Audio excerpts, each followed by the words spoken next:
7 o'clock. We're going to open the meeting for the Hanson Zoning Board of Appeals today, August 31st, 2021. Quick introductory, I'm Kevin Perkins, Joe Minuti, Sean Buckley, and Josh Reddy. First thing on our agenda at 7 p.m. is the application for Cushing Trails LLC, case number 21JL11 for a comprehensive permit, Chapter 40B. This was continued from July 6, 21. If everyone could just, the same cooperation we had at the last meeting, I think everything will go well. We'll go through a certain order, public comments at the end. We do have a lot of material to get through, so just be patient. Your questions might be answered through the process. If not, you can ask them later. Mr. O'Shaughnessy, if you want to get us rolling into it. Sure. Good evening, Mr. Chairman, all members of the Board of Appeals. My name is Jim O'Shaughnessy. I'm here tonight with Cushing Trails LLC. When we last met, there was about 6 or 7 items that I highlighted in my notes that were topics of conversation. I'm sorry, let me read the hearing notice. Sure. We don't want to miss that. The Hanson Board of Appeals will hold a public hearing on July 6, 2021 at 7 p.m. at Hanson Town Hall Selectmen's Meeting Room on the application of Cushing Trails LLC for a comprehensive permit to allow for the construction of 44 sale condominium units, 20 duplex-style buildings on a 9.6 plus or minus acre pursuant to Massachusetts General Law, Chapter 40B, and its implementing regulations at 1536, 54, 70, and 71 Williams Trail and 1125, 35 Lisa's Trails. Hanson Assessors Map 117, Lot 6-1, 6-2, 6-3, 6-4, 6-5, 6-6, 6-7, 6-8, and 6-R. Property is in a residence AA zone. Okay, all yours. All right. There's numerous topics that we discussed the last hearing: traffic, sidewalks, landscaping, septic system, culverts, parking, environmental concerns, water lines. I believe we've presented the board information on all these points, and I think we'll be able to satisfactorily address all these comments tonight. With me tonight is Joe Webby, who's the engineer. I got Patricia Van Verstick, she's our landscape architect, and I got Bill Kenny from Riverhawk Environmental. Bill will probably be the featured speaker this evening. We presented you a 350-page report. Bill, it addresses a lot of the concerns that were raised at the last meeting. But I think it probably makes sense, Mr. Chairman, just to start with the civil stuff. And what I'm going to do is ask Joe to get up and go over the changes to the plans since we were last here.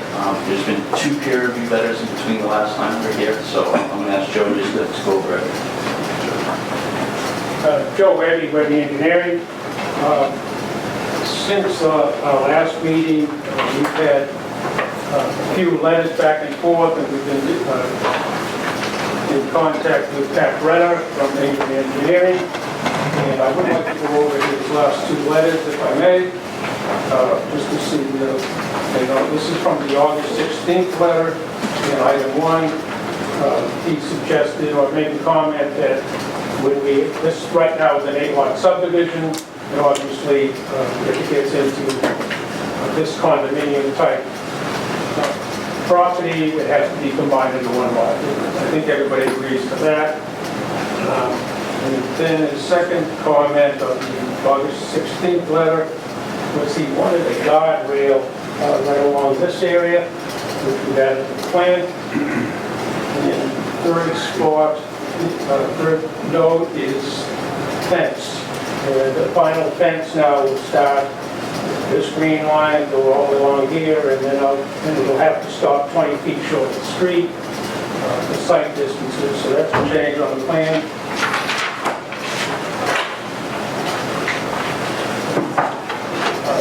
The other thing that Patrick had asked for is to completely wrap the entire site with a silt sock, so that everything gets wrapped. We will have a sock here at the street that will have a movable type gate where they can move it at night when they're working, and we'll put it right back. So this now will all be enveloped with 12-inch silt sock. Next, landscaping plan. Patricia's going to be talking to you a little later about that. Another suggestion was to have some no parking signs. We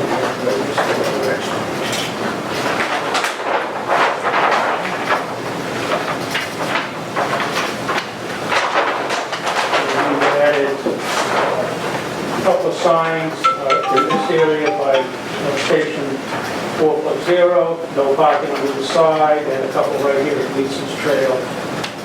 So there was no parking signs proposed. Another thing that was asked for was swept paths, and that was the movement of a large vehicles. In this case, it would be a fire truck. And we have them on sheet 8. Those are all here to show that the truck could make these intersections around the cul-de-sac. Those were requested, and we put them on our plans. Then we go to items under utility and stormwater management. There was a post-development calculations that have been revised, as requested by engineering. And then there was on D, there was a question on if we were able to leave approximately 26,000 square feet of woodland or trees in the front, and they were in our calculations. And I'm going to have Patricia talk to you about that, because she's going to be planting trees along the site to make up for that, the loss of trees at the site. And then another item was to concrete curbing, typically used for purposes and with cut-off walls. We have that on our detail sheets. Then we had some incomplete details on a drainage basin. That's been taken care of on sheet 7. And then we also have in our operation and maintenance plan, Patrick had recommend that these basins be mowed more often in season when the grass is growing and the rain is got the grass growing, so that they will have to be done at least once a month. And that's going to be in the operation and maintenance plan. And then number 7 was a waiver. We added a waiver to we have a list of waivers that we'll go over with you. 8.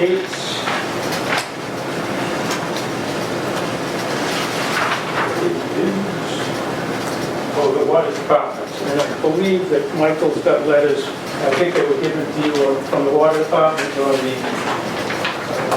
the pressure and the quantities.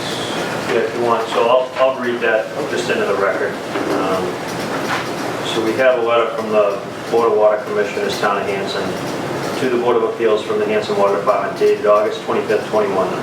Please be advised that the Board of Water Commissioner meeting held on August 18th, 2021, the board met with Mr. Michael O'Shaughnessy representing Mr. William Cushing Project Cushing Trails. Both parties came to an agreement as follows. Mr. Cushing will extend the water main from the intersection at Whitman and Spring Street down Spring Street to the Rockland line. Also, the board voted to waive the following fees: the $50,000 subdivision fee and 10 affordable unit fees at $3,443 each, totaling $34,430. If you have any questions, please feel free to contact me at 781-447-1200. Sincerely, Mr. Gerald Davis, Water Superintendent. And I also have an email from the admin assistant of the Water Department. Good morning, Virginia. I forgot to put in my letterhead to the appeals board that the Water Department is no longer requiring Mr. Cushing to loop the water main through Glenwood Place. You can print this email and attach to the letter if necessary. Thank you. That takes care of the water. Number 11 was the EPA application because we're disturbing more than an acre of land, and that is currently under review. And then the last one on the August 16th letter was another waiver. We've added those waivers to our list. And then if I can go briefly over the August 30th comments. Number one there was, again, that the fence be set back, so we added that fence. The erosion control completely on property. Landscape plans, which will be prepared by Patricia. With the no parking signs, which we've added. And then under the utilities, number one, again, the 26,000 square feet of woodland that has to be left. I'm going to allow Patricia going to talk about that. And then the maintenance of the basins, the operation. And then a waiver. And then the two water departments, which you already have. Basically, that's the end of our changes that we have on our plan. We've also listed six waiver requests that I believe we have. Under the August 18th letter. Just a couple quick things that I thought just in that, just because I feel like they're going to come up for questions later, just so we can put them to bed now. What is the guardrail going to be consisted of? What type of material? That's going to be wood guardrail. Okay. We have a detail. There's someplace. That's right here on sheet 6. That's a wood guardrail. Okay, so it's going to be built some sort of pressure treated timber or something. I was just envisioning, a metal guardrail on the side of I-93. That's all. Just wanted to bring that up. And then, so just to be clear, the silt sock, what size silt sock are you doing? And you're running it around the entire property? Yeah, the envelope. All the way to the entrance and close off the entrance at the end of each workday? That's right. That's correct. So here, it's going to be a 12-inch.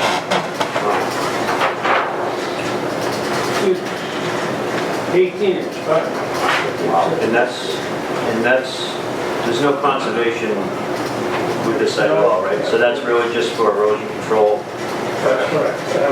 And women works, so we want to keep everybody inside the site.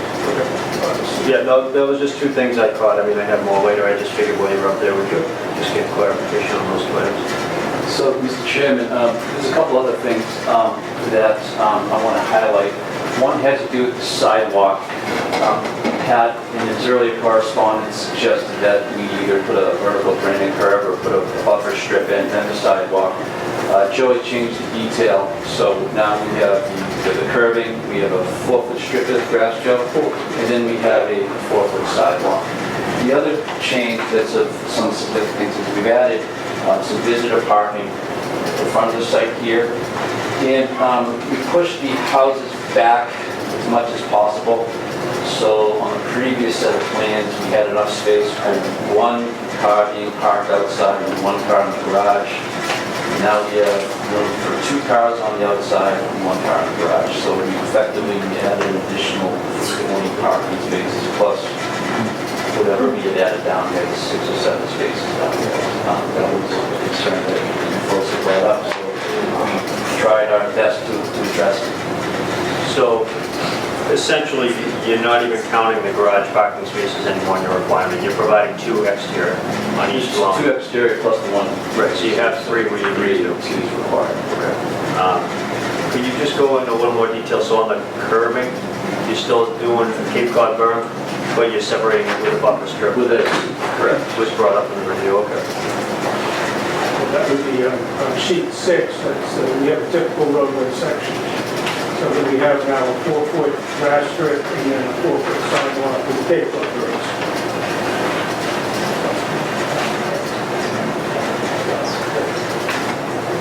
Additionally, Mr. Chairman, if you go to the septic, the sheet that shows the septic, Joe. So on the original plan, we had the 2 big systems right here. What we've tried to do is to split it, so we've reduced it here, so we have 1 system here, 1 system here, a 3rd system here. On the original set of plans, I think we were 20 feet back from the property line, this closest point. Now we're 40 plus, I don't have that in this memory. So we tried to pull it away from the property line as well.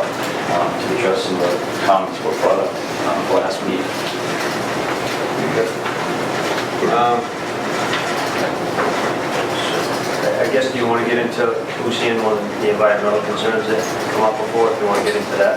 If we could dive right into it now, if you'd like. Yeah, why don't we do Sure. that, and then, we have some bunch of stuff that we can go over and just circle back. Would you prefer to go with the landscaping plan that's tied to what Joe's presented so far? Sure, yeah, if you want to do landscape, and then we can get into environmental after.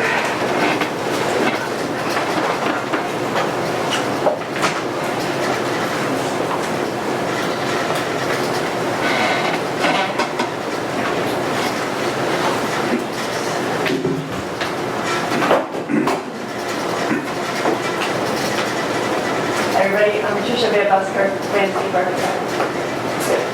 Shall I just sort of start at the beginning and walk through? Start at the beginning. Okay. So, front entrance, if anybody wants other information, feel free to dive in here. Front entrance, there are, you can see these little ones that look like stars, they are evergreen trees. So we have a buffer of evergreen trees around this property here. The pink circles are deciduous trees, like a dogwood, something like that. And then the little circles are evergreen or deciduous shrubs. So we tried to make a nice entrance here of shrubs and trees, and same thing around the mailbox area. Then as we're going through the site, in the sidewalk area, we have regular street trees kind of going all through the whole property. Then some fencing separating the, what are they, detention basins? Here. And shrubs kind of hiding the gravel areas as the water comes out. Then some other areas of interest, there's some deciduous trees and a fence here to give some separation from this property here, and some evergreen trees wrapping around, separate from the street. Then as you're entering and you look all the way to the back, there's a buffer of landscape with evergreen trees, deciduous trees, and shrubs. And the sidewalk comes up through here and then connects to a walking trail around the property here, and there's deciduous trees all along the walking trail. There's a little bit of buffers between houses that are close together for privacy, and shrubs and entry landing at each house. Other than that, there's a fence, privacy fence, and I'll take any questions. Could you explain to the board what the proposed plantings may be Oh, sure. around the site, and what you're thinking around the units as well? Sure. So the evergreen trees would be, I have some slides here. What's that?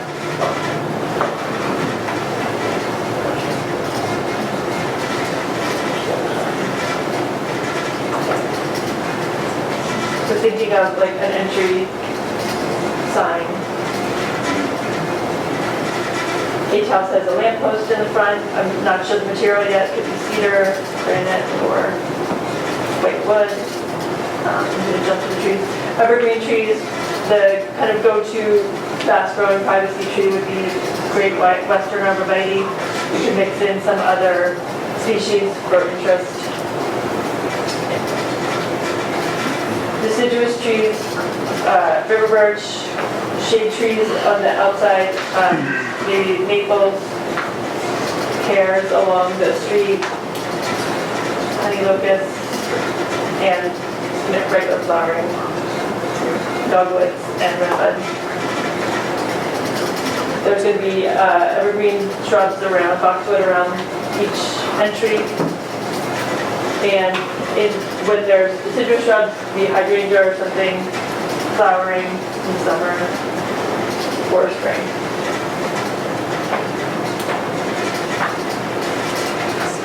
That's kind of the gist of the planting. I just had a couple things on it. So I'm assuming that this is going to be some sort of maintenance agreement as well, as far as the landscape that's going to be maintained. It's not going to be maintained by the residents in there. There's going to be a contract with the landscape company to maintain this and preserve how it's going to look the same day as install and continue to look that way. Yeah, the condominium association will have the responsibility to maintain the landscaping and the common areas around the units.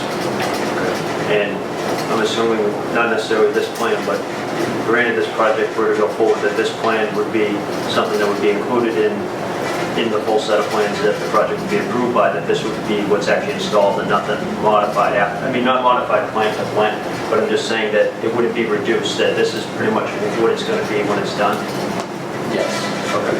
Yes, I mean, we didn't break out around the units per se, but if the board wanted to schedule a proposed plantings around the units, we could sure. Yeah. My question was more, just to be blunt, my question was more, you're not gonna propose this and then cut this in half and do minimal plantings. This is, You folks would have the power to Right. enforce the condition in the comments. no, I mean, I think it looks pretty good, it looks pretty dressed up. Now the plan is, I'm assuming they have a common irrigation system.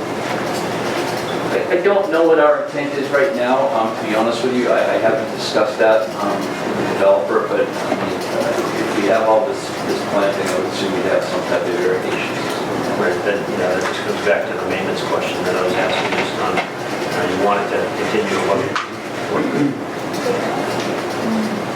Mr. Chairman, could I, just a nitpicky thing I mentioned in the pad too, and probably a question for maybe landscaping as well as Joe. Sidewalk comes down one side of the road. The mailboxes are on the other side of the road, right near the entrance where the cars are going to be coming in and out. It's also blocked by one of the parking. It strikes me that maybe that mailbox area could be moved or should be moved to the other side. If it's going to be accessed more by people walking, we don't want people crossing the road right in front of the entrance there. So it seems like there's a little space. Maybe here, or Yeah, here. that may be a slightly better location for it, and also it avoids the possibility of kind of people parking there where we might have parking spaces there too. So just a little turn pretty easily move around, but some observations. All right, we want to jump into the environmental now? Sure. I just kind of want to go through, Yeah. presentation by the applicant all as a whole, just, and then we can come back to individual questions. This is Bill Kenny from Riverhawk Environmental. After our last meeting, I spoke with the applicant and reached out to Bill. He's done an investigation into the records at the last hearings. If you may recall, some of the citizens had commented that there was wells located on the Rockland side of the property, but they were unable to get the information. Bill was able to get the information, and I'll let Bill give you folks his thoughts. How you doing? I'm Bill Kenny. I brought a massive binder of stuff with me. Just a list of the things that I have is basically a correspondence from Timothy Qualter, dated June 30th, 2021. Correspondence from Joe Webby, dated July 2021, regarding test pits and observations that he had when he did 5 test pits. And then 2 groundwater or soil vapor, groundwater, and surface water monitoring reports from CDM Smith, dated November 2020, and the other is June 2021. They're modern and recent data that they collected on the site. So, I don't know if I should, the way I pretty much put everything together is I addressed some concerns and comments that Timothy Qualter had in his letter, and just kind of went through everything one at a time. I think if you could kind of just give, you don't have to give us the whole 4-inch thick binder, but maybe just give us a brief overview, kind of start to finish the whole thing, Sure. The concerns that were brought up, what you found, any suggestions, solutions, if there's any, that kind of thing. Just kind of give us a whole brief overview of it. Sure, yeah, just to maybe give you a little bit of a geographical setting is, this is the site in the Beach Street landfill, operated by the town of Rockland, is up here in north of the Rockland line. Groundwater flow at the Beach Street landfill flows to the north, away from the site, and that's an important sort of hydrogeological factor that we'll discuss after. And generally speaking, just for background information, the landfill regulations in Massachusetts are referred to as 310 CMR 19. And they basically have provisions for identifying where landfills are, assigning them, the DEP will assign them a site number. There's an assessment, a comprehensive assessment that's conducted to determine where there's waste and other issues associated with the landfill. And then there's the cleanup phase or a remediation phase, which oftentimes includes cleaning up areas around the edge, and then not every landfill gets it, but a cap is pretty typical for landfills. And after that, after the DEP is satisfied that all of that has been done to their standards, there's a long-term monitoring plan that's in place that whoever owns the landfill is required to abide by. At this, it's at Beach Street landfill, it's the town of Groton. So this, like I said, the work that's done is done.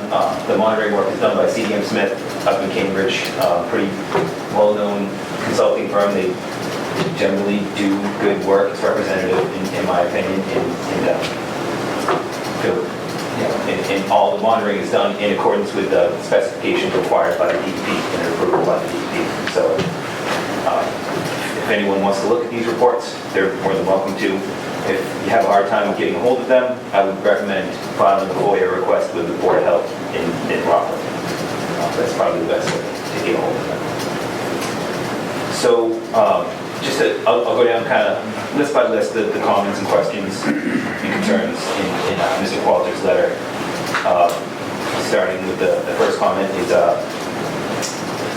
the letter stated that in 1992, town of Rockland was prohibited by the DEP from expanding the landfill, and that one of the concerns was trash that was from the former wetlands that was used as dumping grounds for septic tanks. That's, it is a landfill, so that's accurate, and they haven't expanded their landfill since. Since that time, town of Rockland has gone through the comprehensive site assessment process, done some cleanup work and capping work, and has been monitoring since that time. The groundwater flow, as documented in the CDM reports and the comprehensive site assessment, is away from this property, which is to the south of the landfill. Second comment was I thought you had a question for a second. We'll go to the public comments after. Okay. We'll just get through everything. Okay, sounds good. Thank you. Second comment is leachate contaminated groundwater at the landfill. Just to more specifically specify, it's the first paragraph specified that suspected leachate contaminated groundwater at the landfill posed a significant threat to the environment. That comment's a little not technically relevant. It was based on information before the landfill was assessed and cleaned up and capped, and the monitoring report was in place. There is some impact to the north of the landfill. It must be 3,000 feet north of the site in groundwater flowing away from the site. So it's a little bit not relevant to areas south of the landfill. The results of groundwater monitoring that have been done do include some monitoring wells in landfill gas monitoring points that are south of the landfill, just north of the property line. The landfill gas results have been non-detected or in normal ranges. One of the concentrations that they look for is oxygen. So there is oxygen. That's a good thing. Sometimes if there's producible material in the ground, it'll basically take the oxygen away, and that's an indication of issues. But records that we reviewed didn't indicate any of that, especially along the southern side. Another line of evidence that that's not an issue is Webby Engineering or Webby Associates. Sorry. They directed the excavation of 40 test pits throughout the property during the permitting and engineering phases. Those test pits were also observed by the Hanson health agent at the time. There was no visual or smell indication of impact at that time that the test pits were advanced. and a lot of those test pits, if not all, went through the seasonal high water table and down into the area below, where if there were perch impacted groundwater, it would be very evident, either visually or from an odor perspective. The third comment were drainage concerns. More specifically, the letter indicated that there was concern that development will go forward and disturb previously existing poor drainage and basement flooding issues at offset properties. We don't really agree with that. The engineering was done in accordance with the Massachusetts stormwater standards and modeling that's required.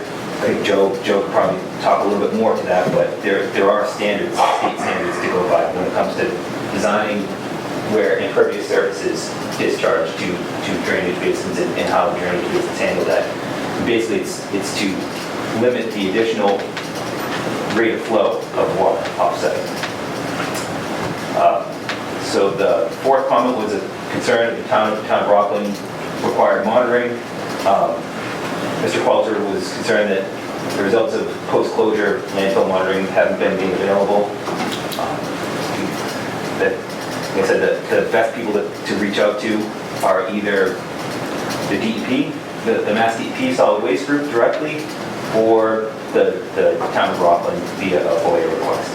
And those should be available. They're paying money to have people go out there and they should be able to issue those. Another question or concern that Mr. Qualter had was that past environmental studies will be ignored. The letter indicated that he's concerned that past environmental studies will be ignored and there will be no oversight of groundwater contamination. It's not really relevant because the impact of groundwater is north of this site. That's more of an issue for town of Rockland or the DEP if Mr. Qualter is concerned about the groundwater impact flowing north. Comment number 6 is a concern that foundation septic systems and leaching fields will add to an already existing problem. It's a little bit misleading or technically irrelevant for the reason that there's post-closure landfill monitoring being conducted, and the results along the southern edge of the landfill don't indicate that there's a plume coming down to the south. Additionally, groundwater flow direction based on gauging of monitoring wells and surveying of the top of the casing of the monitoring wells indicates that the groundwater is flowing to the north into the landfill. 7th comment was concern of septic system failure. In paragraph 3, the letter indicated that if septic systems should fail, the raw sewage from the homes will leak into the aquifer, which backs up into neighboring basements.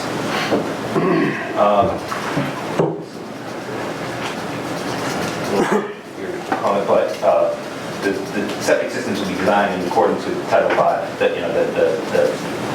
Massachusetts standard for subsurface sewage disposal systems, or 310 CMAR 15. That basically includes provisions for specific construction of materials, piping and tanks and distribution boxes, leaching fields, separation of the leaching field from the seasonal high water table to accommodate both aerobic and anaerobic degradation of the waste. And septic systems are going to be approved and reviewed, or reviewed at least by Board Health, the town Board Health. So there will be oversight involved in that. And then just lastly, it's my opinion that this development won't impact anything associated with the landfill. That's pretty evident in the review of the existing data provided by the DEP. So I guess the $1 million question is, so given your 4-inch binder that you have that we're not going to go through, in your professional opinion, this project is not going to adversely affect the dump, and this dump is not going to adversely affect this project? Correct. Okay. All right. And the last thing on my list, Mr. Chairman, was culverts. We talked about culverts last time. One of the abutters had brought up concerns with culverts, and I wasn't quite sure what. So I went down there and in front of the three properties. These are pictures of the drainage ditch along the side of the road. Basically it runs from right about here to the Rockland line.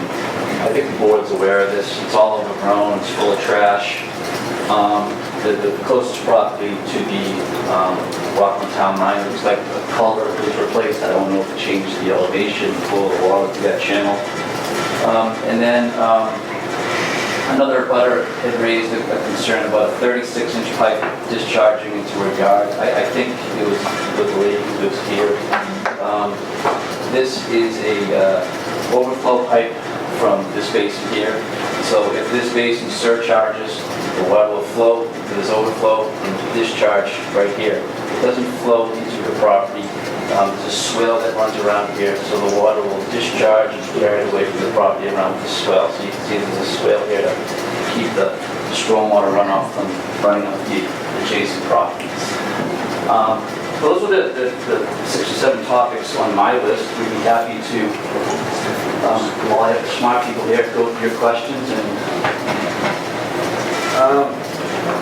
I think maybe, Mr. Brennan, if you want to just kind of run through and just make sure, you know, we hit everything that was in your review, and maybe we can throw the traffic in with that too. Yeah. I figured you was. I talked to you for a while. Yeah, maybe at the end of yours, we can just go over the peer review on the traffic. Sure. I won't go into too much of my review because Mr. Webby went through my letters. They have essentially addressed my concerns. As I mentioned in the last public hearing, the biggest concern was the drainage. They were using the drainage design was based on the subdivision drainage system. They have updated that. They've included the fact that most of the woods are gone now. I've confirmed what they have in the drainage report for woods and impervious area, which were my 2 biggest issues when I reviewed it the last time around. And their numbers in the calculations match what's shown on these plans now. The other thing that Mr. O'Shaughnessy just mentioned is one of the things I had asked that was in the subdivision plan was that they had a berm along the west property line, and they have put a berm back there with a swale so that to keep any runoff from going onto the butter's property to the west. So they have added that swale and berm back in to prevent water going from that direction.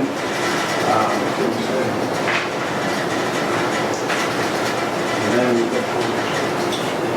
the other big issue that I had was the sidewalk across the meter to the travel lane with the 4-foot wide grass strip that gets it away from the travel lane, which was a safety concern.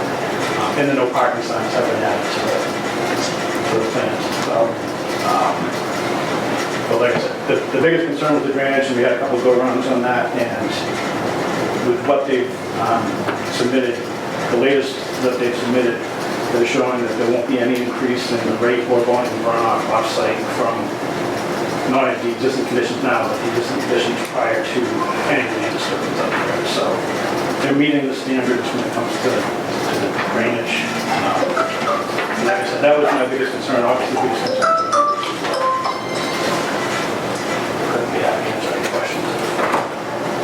No, I mean, it seems like we pretty much touched on everything that was included in the review between Mr. Webby and myself. I know the traffic was a big concern. We could just go over that, if you don't mind. Sure.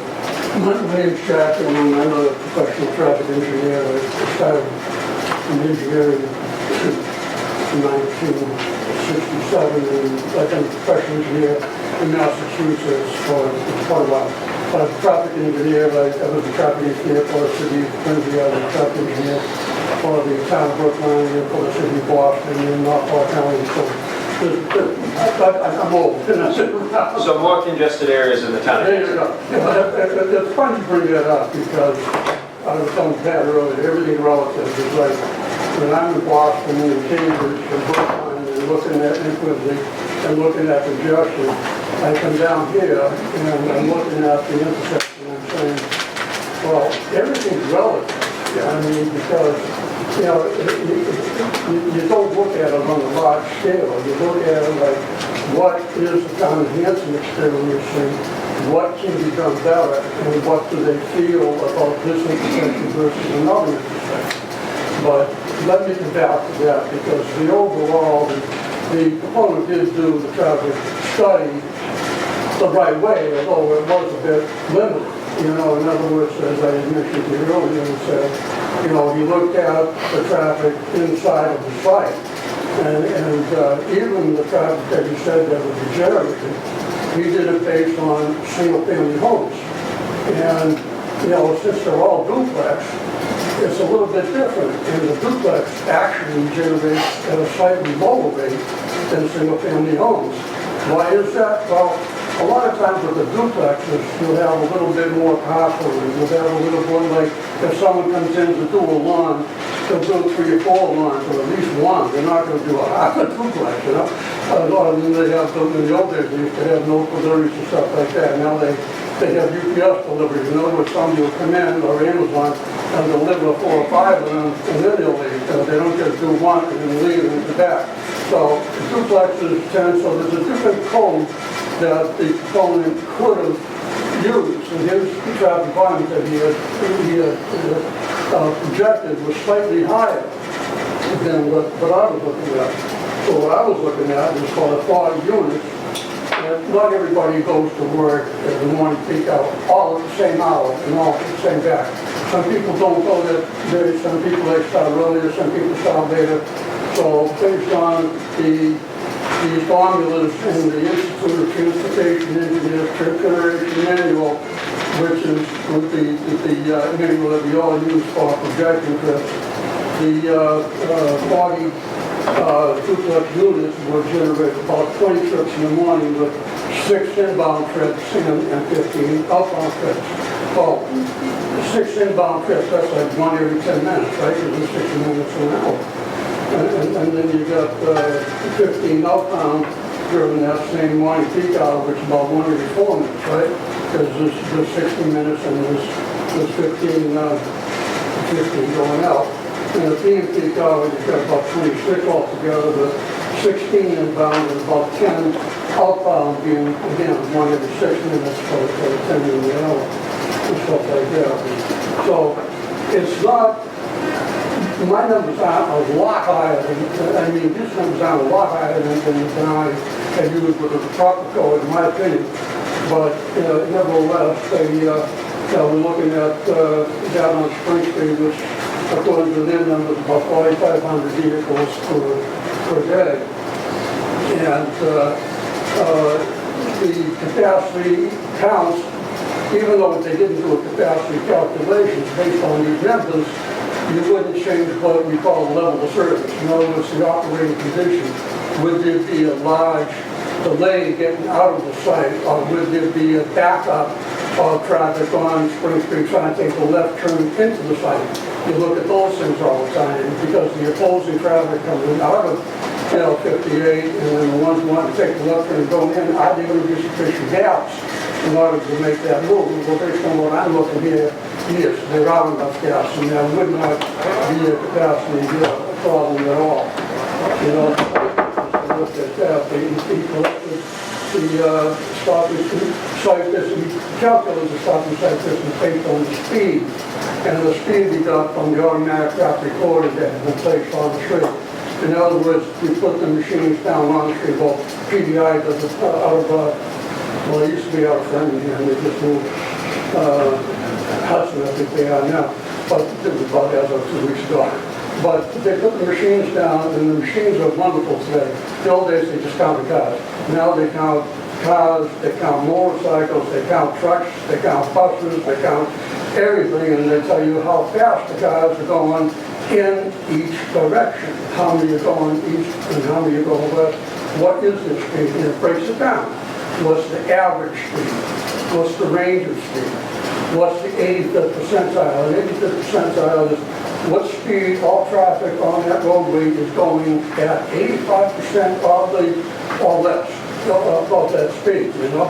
So in other words, we don't design for the 50th percentile speed, because if you did, you'd assume half the traffic is going faster than that, and half is going slower than that. Well, you don't design for that, but you don't design for the 100th either, because if you did that, you design for, you know, the guy that's speeding out there doing way beyond what is reasonable. And we don't know why he would be doing that. Maybe he's going to the hospital, maybe it's an issue, maybe it's 8 o'clock at night and there's no traffic. But you can't design for that. If you do, you'd end up wiping out all the trees and making it, you get nothing approved even in the schools and things you want to. So 80% out of what we designed for, well, he did that. And you look at not only the stopping sight distance, but you look at the intersection sight distance. In other words, what is the speed? If you use 80th percentile, what is the sight distance that you would like out there so that the roadway would operate in conformance with what the designer had designed the road for? And that's not the stopping sight distance, that's what they call the intersection sight distance. And they had done that properly as well. So everything was done correctly on that front, and they do have the required stopping sight distance for both. The proponent did do an excellent job, and I'm not going to go through them all now. When you listen to some of the things that I put in my order of conditions, and as far as what site plan should be. In other words, you have to have the driveway long enough so that you can get 2 cars in, you're not overhanging the sidewalk, and that you should have all signs of pavement markings in conformance with what they call the uniform manual traffic control devices. In other words, you don't put up green stop signs that would be confusing between the go. So every sign has to be in conformance with that manual. And then it also says that the landscape should be set back so that you have the cone visions and the snow accumulation should be windows outside the cyclone areas, things like that. Actually, I use a lot of these, and there's a couple of them I've never used from now on, but that was pretty cool. You know, and that, but the one thing that to me was I'm not going to call it a concern, but for lack of another word, I'm going to call it a concern, was that whenever you do a traffic study, usually you look at your driveway. And then you look at what intersection do I have to the right of the driveway that may be impacted? What intersection do I have to the left that may be impacted? Well, in this case, they decided we're a 40B, we don't have to look at any other intersection, and they're not done it. I looked at, well, I understand they don't have to 40B. I reviewed 40Bs and I prepared 40Bs, right? I understand. But, see, I live in Weymouth now. I used to live in Norwood and before that, you know, West Rock, the other places. But I don't know the streets in Hanson. I don't know how the intersection of Spring Street is at the intersection. And you people know better whether you'd like to take a look at that or not. The thing is that MassDOT controls the state highway. They don't control Spring Street. But there's a big but. MassDOT has the right to look at their intersection. And if they thought you were putting in a casino, if they thought you were putting in something very large that's going to generate, they would ask for what they call an indirect access permit. It's not on the state highway, but it's indirect. And they would be impacted by the traffic coming out of it. And I said, well, that's interesting. Let me look back at the thresholds on the MIPA and see if we crossed any of the thresholds that were categorically included in that their category. So we don't. In fact, I think I wrote in my report that you would need 3 times the amount of traffic that we have out at Spring in 58 than what we have in order to trigger that.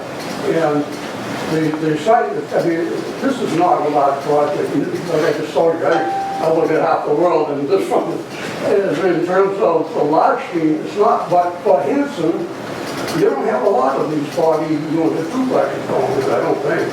You know, so what I'm going to leave you with is, I looked at the intersection, and whenever I look at an intersection, there's always room for improvement. Now, the reason for that is the manual uniform traffic control devices changes over time. The American Association of State Highway and Transportation Officials design book changes over time. So if you put an intersection out there over time, there are going to be things that do not conform with the latest standards. It doesn't mean they're wrong, it just means that if there's going to be improvement, you may want to call it out. And what I'm leaving you with today is that without them doing the capacity calculations, they don't even say how much traffic coming out of the site is going to go left and how much is going to the right.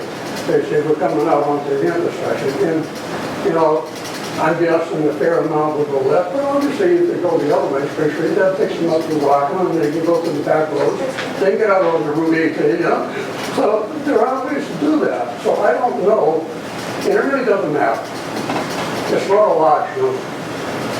But you may want to ask them to just take a look at that intersection and see if there's anything that they see that they can improve the pavement markings or the traffic signage or anything that may improve the capacity or safety at the intersection.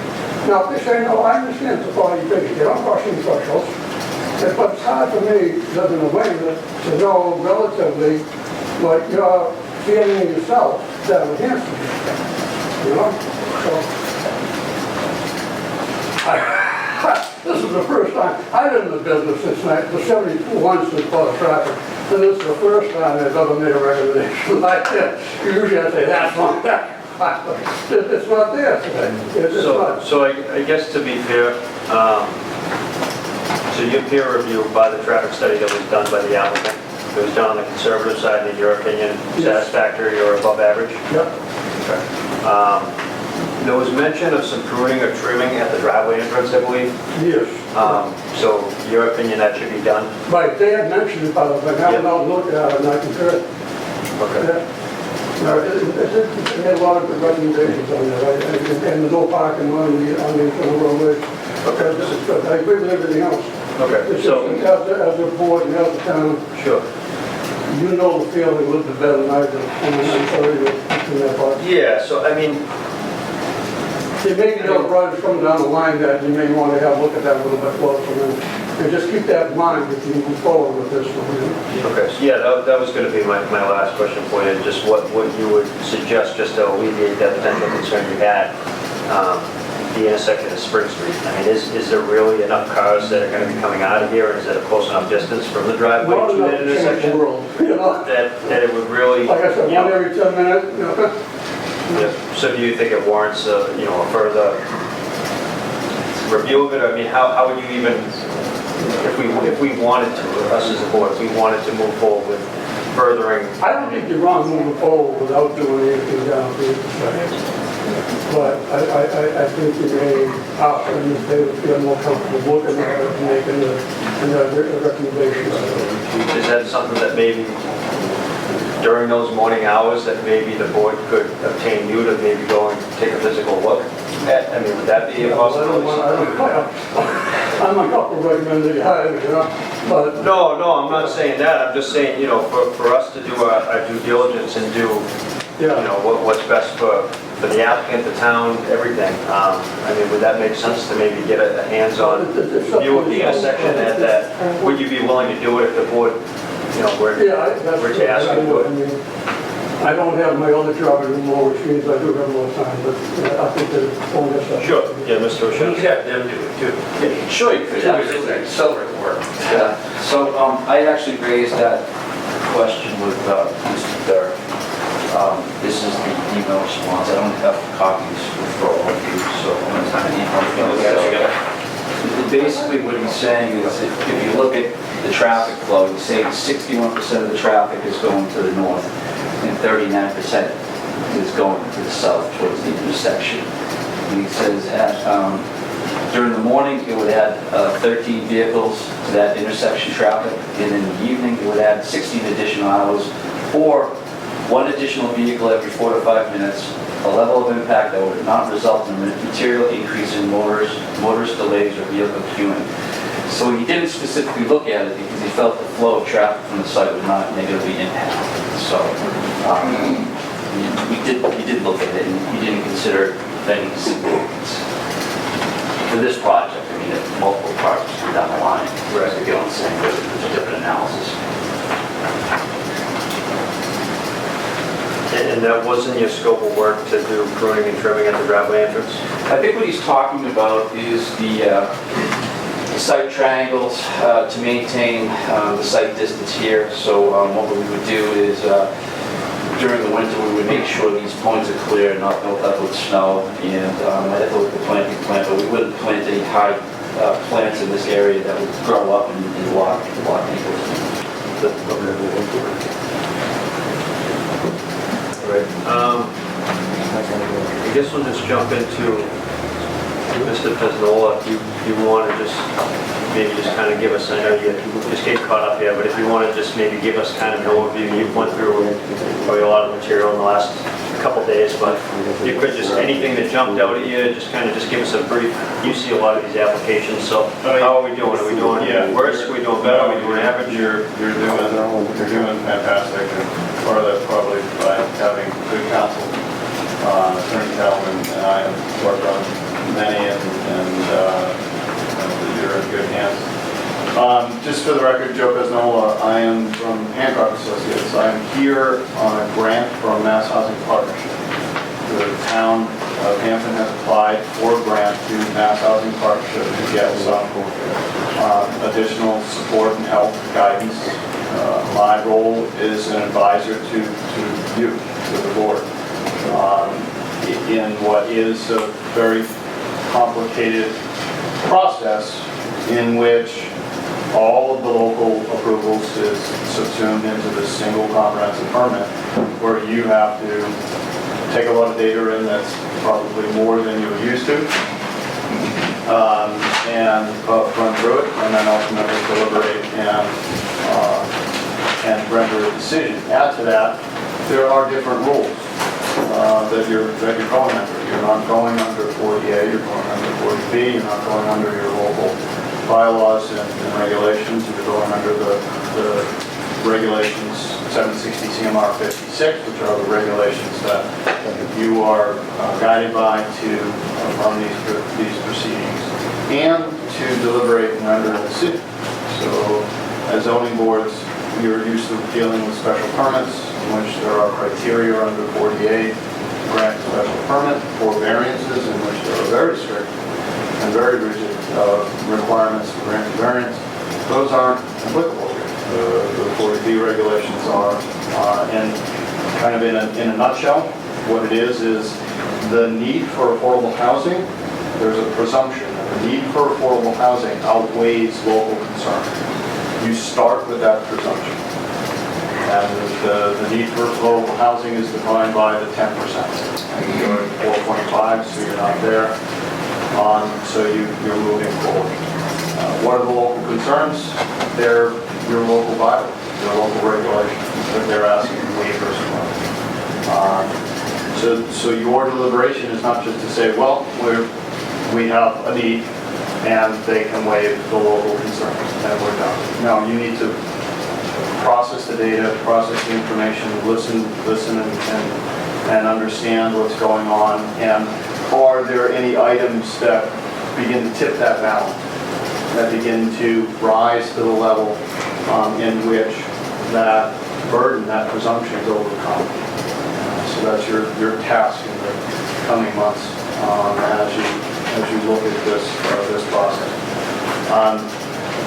My role is to just assist in understanding that and helping you stay within the lines. I'm not an attorney, I'm an engineer by trade. But I also served on the Hudson Mass Board of Appeals for 20 years. I do a lot of affordable housing work, both as an MHP analyst or advisor, as an engineer working for nonprofits and public sector and private sector, and for working with communities as a technical peer reviewer like Pat and Jack did. So I bring to that all of those pieces to be able to help you through as we move forward. I presented a letter that went through kind of my initial read of the application. It starts with the big three that the applicant needs to have to be here. Site eligibility, which is their subsidy. So they've got that site of that project eligibility letter from Mass Housing. They need to have site control, and they do. They have a purchase and sale agreement. Understand, I'm pointing out that there's a relation between the seller and the applicant. They are related, but that's fine. There are some rules with regards to how much they're paying for it that will come back around at the end with regards to the cost certification. And that brings me to the third item that they need. They need to be a limited dividend organization. They need to commit to control their profit and to be monitored in the control of their profits, more than 20% of total project costs. And that is audited at the end of the project. And if there is excess profit found, that is returned, that has to be returned by the applicant to the town for use with affordable housing. What is limited dividend organization? It's essentially not something you register with the Secretary of State's office. They are an LLC. Christian Trails LLC is a duly registered LLC with the Secretary of State's office in good standing. They become a limited dividend organization when they sign what's known as a regulatory agreement with Mass Housing. That'll have the provisions of not only how they dispense of the affordable units, but also the control of the profit and how they move through that entire process. And that's an agreement between those two parties. And the board can rely upon that as their commitment to that. Obviously, they understand that they're going in eyes wide open. I also did an initial review with regards to the submission requirements of the regulations. And I ran through that, and essentially they comply. They're only required to present preliminary plans. And I think because of the prior subdivision, these plans are beyond preliminary. I would agree that. Sometimes you see things that aren't as detailed here and don't have as much meat on the bone. But they've provided existing conditions plans and reports, architectural plans, prepared by a registered architect, landscape plans, utility plans, those things that they need to. So by and large, they have complied. The one thing that I will bring there is they are required to present a preliminary subdivision plan if there is a subdivision. Here it's a little strange in that there was a prior approved subdivision and that at least got recorded and it made it to the assessors, and that's why there's so many assessor parcels on this, including the 16R, which is the actual roadway, which is still owned by the landowner. Does there need to be a subdivision plan to undo that? And I took a little look at the registry information that's available, and this parcel was made up of two separate parcels. There was the Duncan parcel and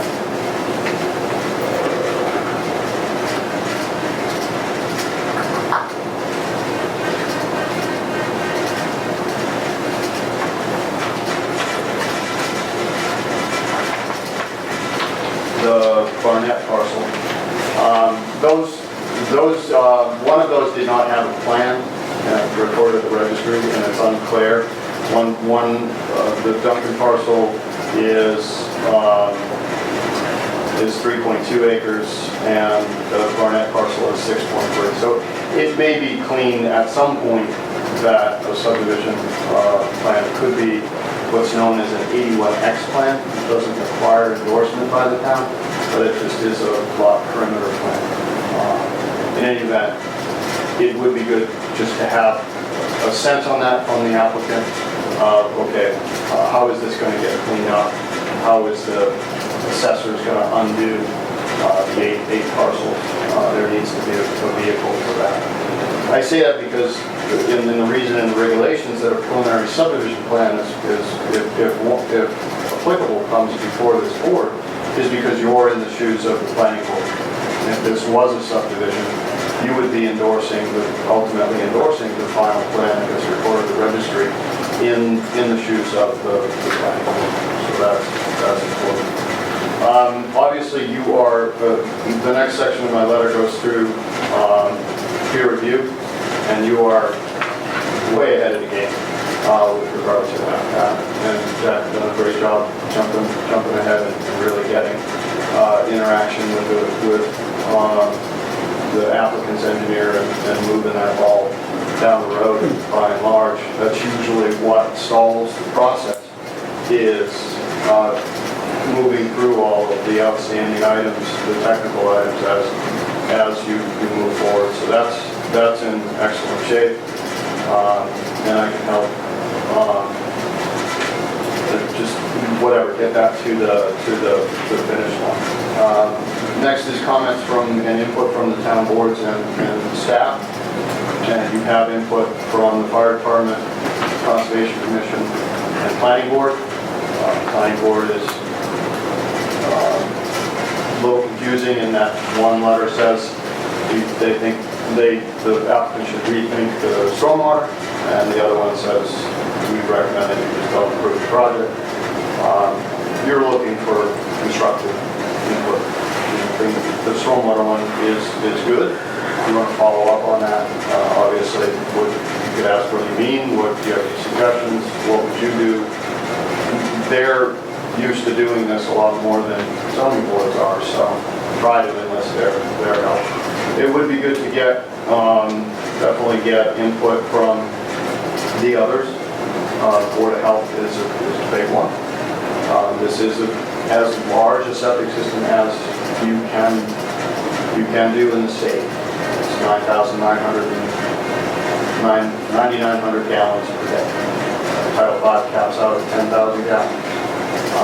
So it is a large system, but it is not within your purview. The purview remains with the Board of Health under Title V. We do have a local Board of Health regulations, but they don't appear to impact the design of the septic system itself. They more go towards inspections. But there are concerns. There have been concerns raised about impacts from these systems on other systems, from the landfill on the systems or what have you. So preliminary input is important. It was mentioned that 40 test pits were done, obviously. Swebby did a lot of testing on site and feels confident that the septic systems can be designed, but they're not designed. They don't have a formalized design that can go to the Board of Health, nor do they need one at this point. But it would be good for this board to understand that and get input from the Board of Health if there are additional things that need to be considered. Any system in Massachusetts over 2,000 gallons a day requires a bounding analysis, which is basically looking at putting a lot of water into the soil in one place and its impact to the groundwater on a permanent basis. It's permanently going to change the groundwater there.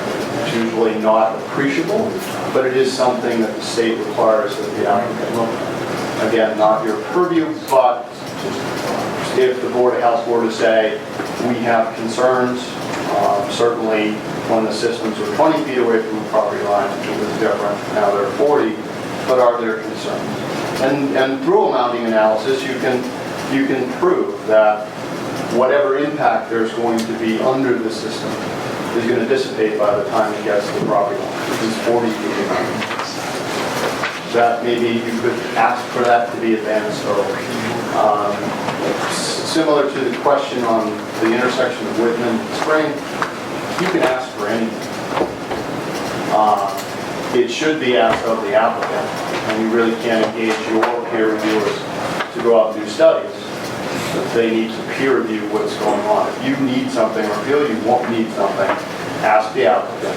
They can say you're going outside your purview, or they can give it to you. They can give you something that you can then give to your peer reviewers to look. So, as an example, the mounting analysis, maybe that could be advanced, or in a preliminary fashion, it could be advanced, similar to the stormwater that they've done, and get back and say, no, we looked at it and the mounting dissipates before the property, whatever that be.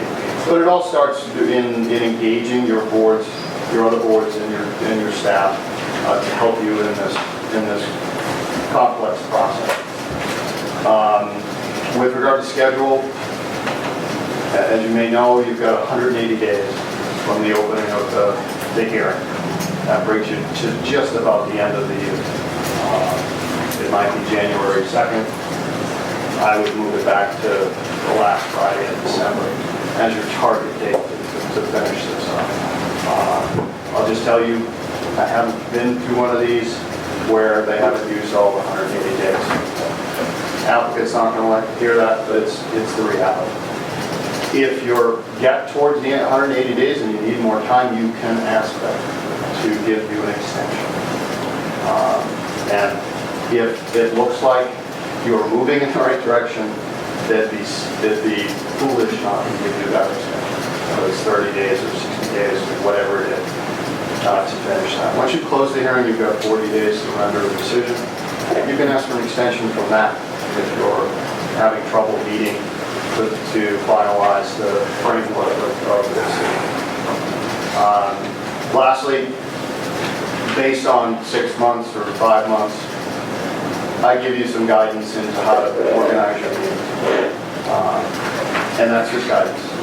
You're ahead of the curve with regards to the peer review and getting through some of the technical issues. So that tends to drive the subject matter of the meeting. But it's wholly appropriate for you to organize the meetings and maybe even narrow the topic for an individual meeting for both input, questions, and neighbor input, just to organize your thoughts and not have these go too late, too crazy, and try to digest too much information at once. The bottom line is I'm here to help you. I am here from the Mass Housing Partnership. They want to create affordable housing. So you can see me as a facilitator to that end, but at the same time, you want a good project, you understand you have rules that you've got to follow. The applicant wants a good project, the neighbors want a good project, and I think that should be everyone's goal from here to the end. I just got a couple things I wrote down just to ask you. Could you just give us a quick brief overview on how long you've been doing this, how many projects you've done, just that kind of thing on your background? Yeah, I mean, as I said, I've been an engineer for 30 years. I've been involved in affordable housing projects for 20 plus years of that.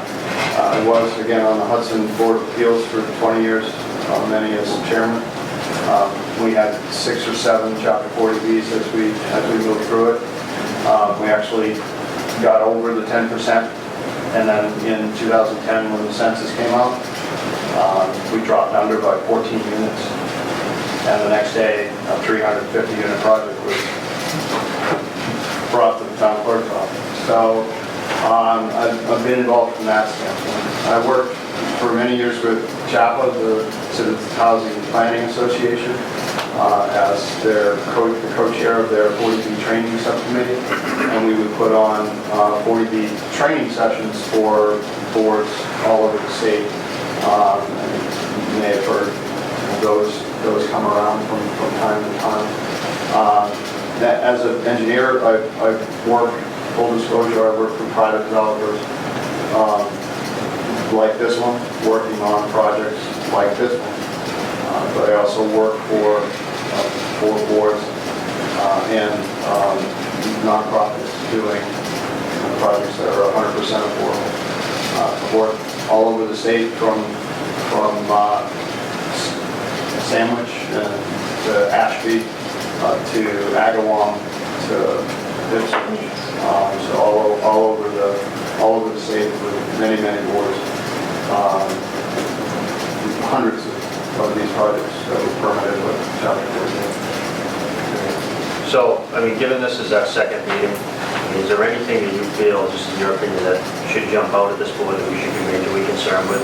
This is our second meeting. You think we're ahead of schedule, we're behind? You're ahead of schedule because you engaged peer review right away, and that is moving forward.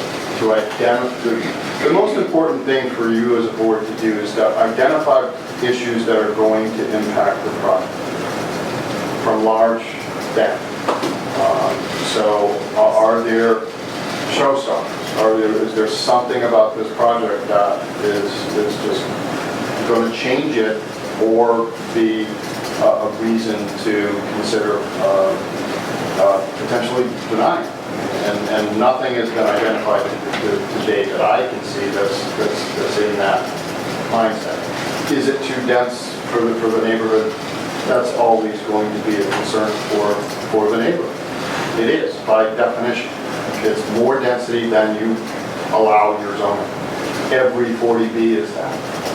Is it more dense than other projects? It's not as dense as some projects. It's more dense than other projects. They are all taken upon themselves in the light of the context. Where are they and what are they?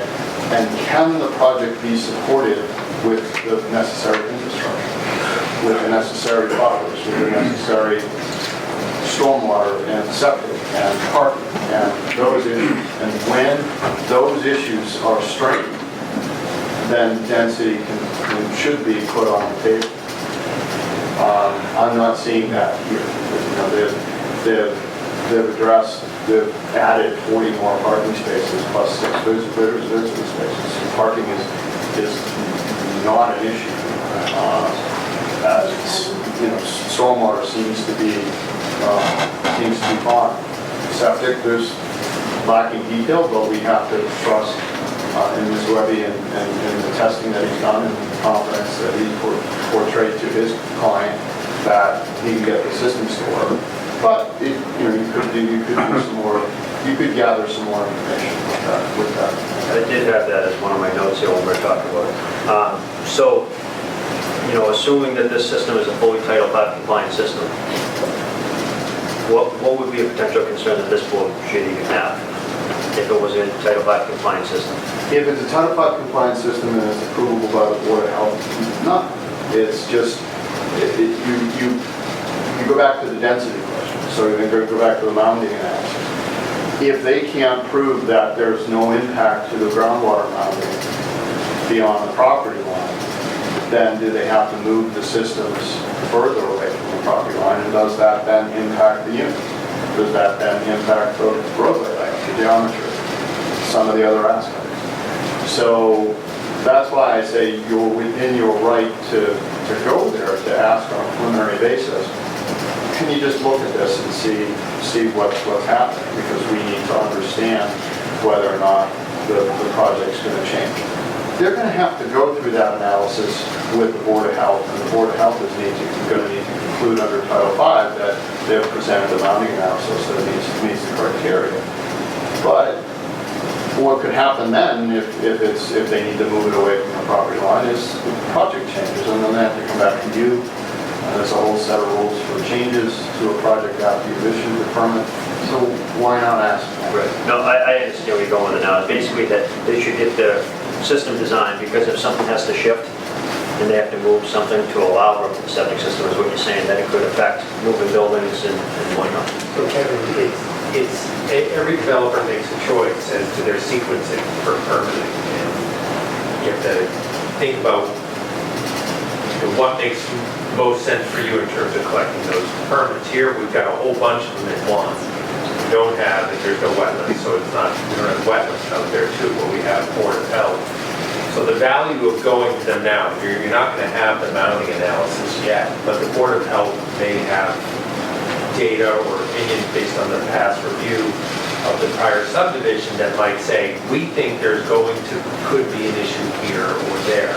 That would inform the applicant, like, oh, well, maybe we'll look at it now so we don't have to go through this process, go through that process, and come back and change something majorly. Now, a minor change where they move a unit a few feet or something like that, or it would happen quickly, but if they had to juggle a whole bunch of stuff, because there was a go, no-go kind of situation with respect to something that the Board of Health already knows about the site or has a strong feeling about the site. It's good to get that out now, not just for you all, but for the applicant too, so we're not on this constant cycle of one board affecting the other board's activities. So it's sometimes helpful. They're not going to have their full data, and once the full data comes in, it could change again. But they've been through this site already once, and they may have a strong feeling about something or other, and they may not. I mean, again, this is not a subdivision, but under the subdivision control law, the applicant is required to submit to the subdivision to the planning board and the Board of Health at the same time. The Board of Health must advise the planning board in that process. They don't have full septic designs today, but they should have testing. They should have data for the Board of Health to provide that advisory position to the planning board. I would put the Board of Health in a similar role. This data, they witness the testing. Joe has an idea of how he's going to design these systems. In the last few days, Provide that preliminary information to the Board of Health. The Board of Health could advise. We've been involved with other 40Bs, one in Wellesley, in which they not only advanced a mounting analysis, but a full hydrogeological investigation because there was wetlands and there was the field was proximate to a cold fisheries brook, and so it got a lot more complicated, and there was a lot more reason to dive deeper into it. And I'm not suggesting that at all. I'm suggesting some preliminary. It would be, I think, justifiable for you to ask for some preliminary data on the systems that might include a preliminary mounting analysis. It's not heavy lifting from that standpoint, but it would be, I think, important for the board and important for the neighbors to understand. One other thing I had written down, because you had mentioned denial, could you just give us what information you know and from your experience just on denials, appeals, constructive approvals, that kind of stuff? I wouldn't advise the board to ever consider a denial unless there was just some egregious impact that the project was going to have that could not be mitigated through either plan changes or conditions. Most of the time you're going to do a condition, and probably heavily conditioned approval. And the conditions could rise to the level of changing the project or at least modifying. The result of a condition could be a modification to the project if you felt that is warranted. It shouldn't be purposeful to modify the project, such as we condition that this is 24 units and not 40 units. You want to have some basis. You want to drive it from that standpoint. If the board renders a denial or a conditioned approval that the applicant doesn't like, then the recourse is for them to appeal to the Housing Appeals Committee. And Jake can go through kind of what that is. It's not really a court, it's a committee, but it acts a lot like the court and the proceedings. The denial is easy to appeal. An appeal of a conditioned approval would be their appealing that your conditions have rendered the project uneconomic. And uneconomic means that their profit is less than 15%. They have 20 as a max, 15 as a dividing line between uneconomic and economic. the question will be, is do they pose that complaint during the public hearing process? Or do they wait and appeal it? If they pose that as, hey, don't condition, don't put that condition in there, you're gonna render it uneconomic, that is your ticket to opening up the financial books. Before that, you don't have the ability to do that under the regulations. But if they complain that a condition or maybe a denial of a waiver request renders the project uneconomic in the process, then the book's open and you're allowed to peer review their books to substantiate the complaint that it brought the project under. So in most instances, that just doesn't happen. I think the fact that you're moving through all of the technical issues and the site plan is changing and they're addressing concerns and the engineers are coming to consensus means the project is moving forward, in which there aren't going to be those heavy-handed conditions that would rise to that level. There's not the same constructive grant that there is within the subdivision rules.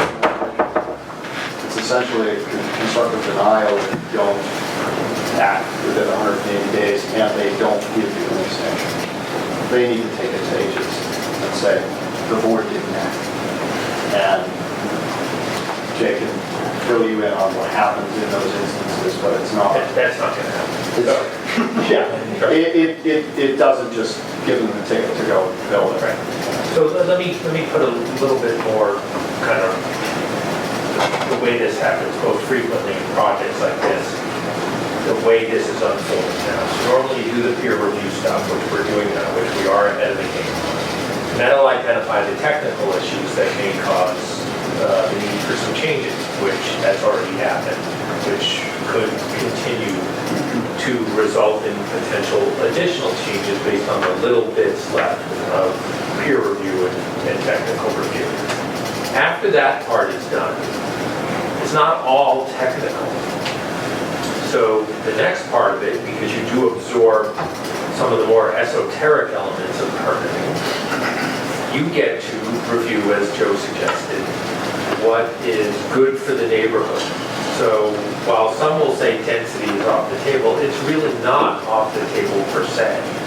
But what I would say is density causing an issue that reflects or causes issues that are negative for the neighborhood? So let's say, for example, you get through the technical stuff, it all checks out, the units move around as they already have, and there's still things out there.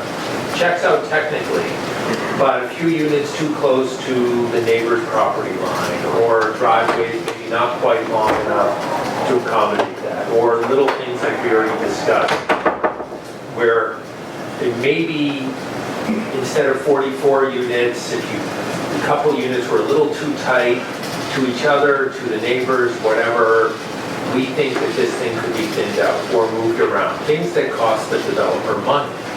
Usually it's reduction of units.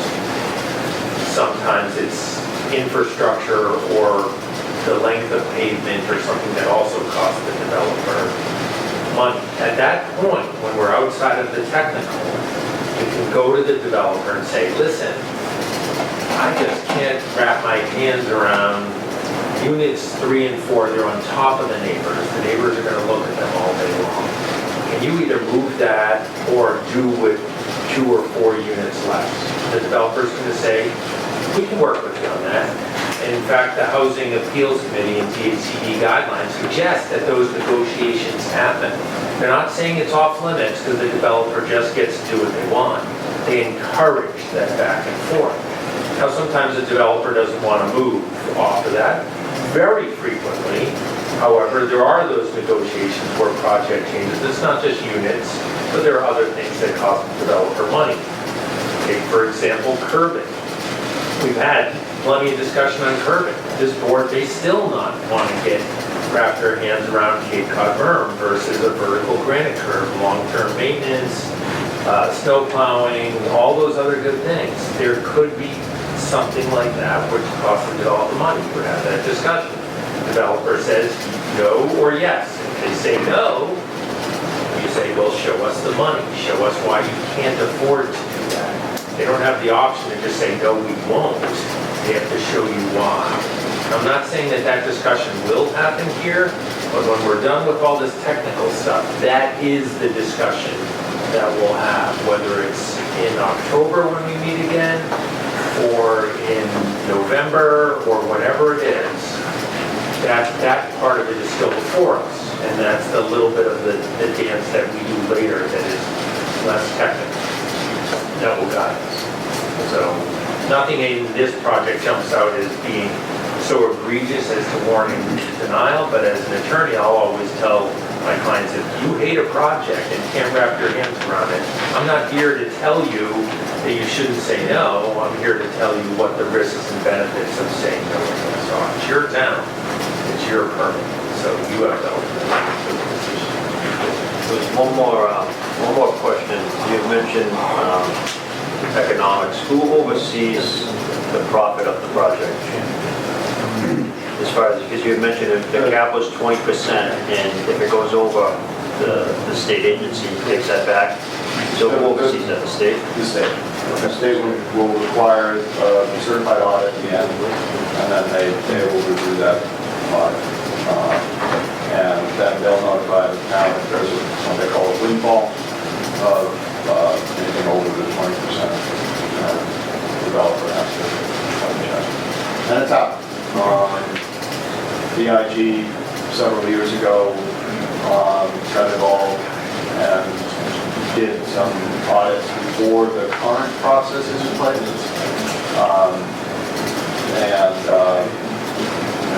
One community got, I think, $1.3 million in windfall profit. So it was kind of a Wild West before that happened, and the state's cleaned it up. And I believe now the developer needs to put a bond up. They don't get the bond back until they provide the cost of the All right, thank you for all that. I just want to run through kind of a quick checklist the board had from the last meeting. So, guest parking spots, I mean, that had been addressed, that we added a spot per unit, correct? So there's 40 additional spots plus the 6 or 7 with the guest spots. Okay, so the sidewalk, I know there was concern on that with a buffer of vertical curving, so we gave a, what was it, 4-foot buffer between the curving. Okay. Water supply, that was addressed. The Water Commission had the letter that you guys have worked out an agreement to extend the main down Spring Street. You're no longer going to loop it through Glenwood Place. Sure. Okay. The dump DEP, that was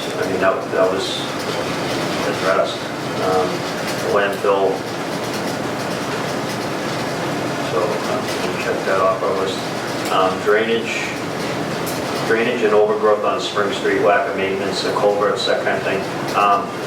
Is there anything that you've had discussion with the applicant that you represent on doing any improvements? Well, I'm just thinking, from a construction aspect, you're going down Spring Street, you're running all water main down Spring Street. You're gonna have equipment there. Have you thought about maybe trying to clean out the culverts while you're working your way down Spring Street, something like that? This board said to me right now, clean out the culverts, clean out the drainage ditch. We're gonna touch the culverts because we're running the people's driveway. But if you said you'd like to clean out the drainage ditch when you're running the lines down, I would tell the applicant to clean up the drainage ditch while you're there with the sawing away. I just think whether this board, you were to tell you that or not, I just think that might be, something possibly that it would be a nice improvement where you're there, you have the equipment, you have the resources, you have the manual labor, you're gonna be digging up the street, you're gonna be digging up asphalt, you're gonna be patching, so, why not, while you're there, working your way down the street, cleaning it up as you go, and just to hopefully better improve the existing conditions.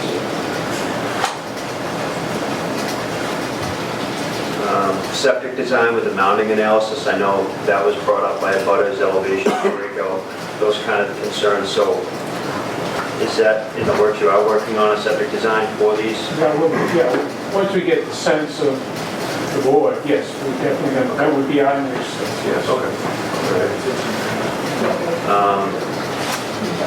Has it been, so the unit numbers, how they're designated, this was just something that I picked up on. So when you pull into the driveway and you're driving on the right-hand side, the first unit number is number 40, the first one on the right. Would that make sense to go, the first unit on the right would be 1 and go that way? Or would it make sense to be 40 and go, I'm just thinking you pull in, the first unit on your right is number 40, not unit number 1. To me, it would just be, that would be unit 1, 2, 3, 4, and all the way in and out. It was just something that caught my eye. I didn't know if it was something that, is that standard or is that something? More important part of it is street address, the mailing address. Right. So that's either by the fire department or the postmaster. But from an engineering standpoint, how would you do it? I would do it the way you said. Okay. So I'm not crazy. No. Okay. All right.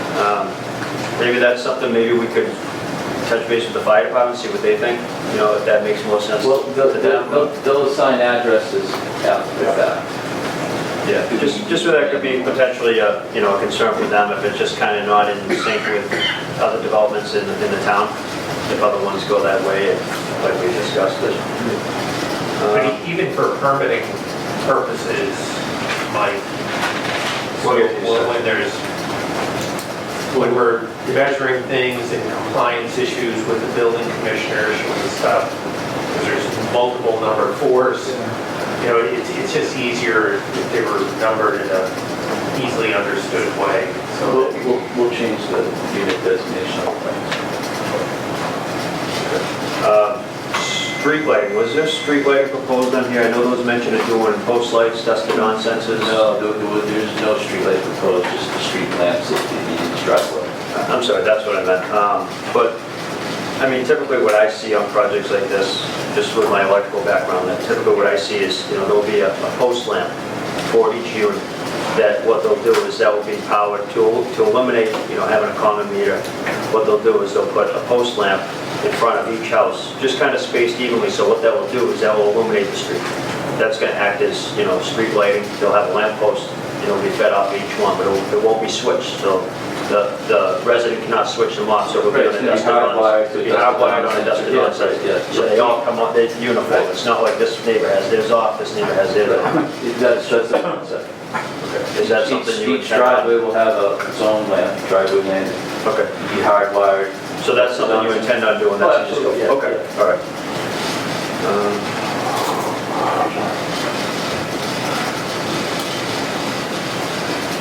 There was a concern, I think it was 125 Glenwood Place, that had a concern on a drainage basin setback, basin number 2. That was brought up. I don't know if maybe we can touch base on that, if that's still a concern, something moved, or if it's no longer a concern. There was basin number 2. I believe it's that one. I think it's the one before the... Basin number 2 is between units 37 and 36. So this one here. What was the question? I had a note here that 125 Glenwood, that a drainage basin setback for the slopes of the design was a concern. I don't know if that's something... I don't understand the question, but if this basin fills up and we do have an overflow going off into a swale. Okay. I think it was something to do with the setback from the basin to the property line, but the setback was maybe from the bottom of the slope. Well, I think that, I'm not positive of this, but I believe that the planning board regulations require 50 feet under their regulations from the property line to a basin. We've asked for that waiver. Okay, so it's on the waiver list. Okay. I think that's what it was that it didn't meet the subdivision requirements, rules and regulations that were, Yeah, I think I'm not sure we got it on that one, but we had got some waivers from that regulation. Okay. All right, so that was on the waiver list that was added. Mailboxes, cluster location, I do see that we added that, and I think, like they had mentioned, with the walking trail, to make sense to have the walking trail connect so people can get their mail, I guess, if they wanted to, not cross the street. So I know we all kind of had notes on that. 500 Spring Street, that was a concern on the stockade fence that was supposed to be vinyl, and I believe that was addressed, that was changed to vinyl. It's not going to be vinyl. What's the height on that? Just 6 feet. 6 feet? Okay. And that goes along the, that goes what, along the whole rear of that property in the right-hand side? Yeah, we're going to have it in green. We're going to have to start at 20 feet from the street. Yep. And then go up the 85 feet and then 30, it's either 30 or 35 in that direction. Okay, so it's wrapping the whole area that this property basically is. Oh, yeah, not this section. Right, but the whole view, I'm just looking at, the view to where you ran it 30 feet up on the left-hand side.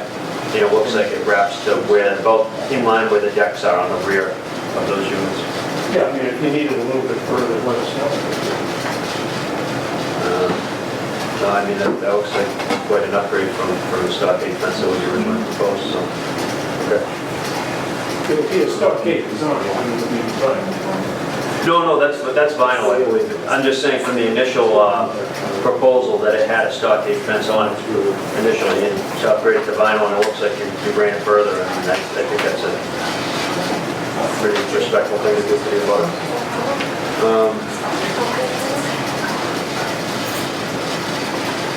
Landscape plan, we went over that. Silt sock, we went over that. Walking path.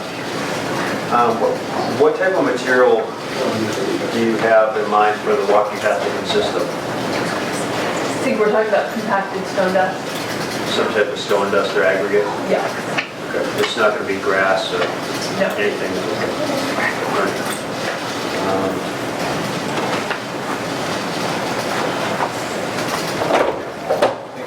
That's kind of all I had on notes from last hearing that I caught. Board members, you guys, Josh, do you have any questions or concerns? No, not at this time. John? You touched on it pretty good. I just had a quick question for you. You basically mentioned that some of the technical things have already been answered. It kind of seems like to me that there are quite a lot of guys getting paid. Most of the technical questions have been answered as far as everything that was brought up before. And the only thing that's kind of been brought up now is just a couple things that it seems like technical questions that you've raised as far as subdivision plan and basically mounting analysis and things like that, which we wouldn't know about anyway right now. Is there anything else that you can think of outside of those that hasn't been answered, or? No, I mean, you've engaged peer reviews, they've gone through it. Understand that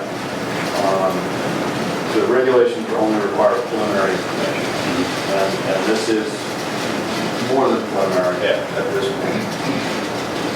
Most comprehensive permits require that after the comprehensive permit is issued prior to either construction or building permit, that additional plans and information are submitted through the building department for satisfaction of conditions of approval.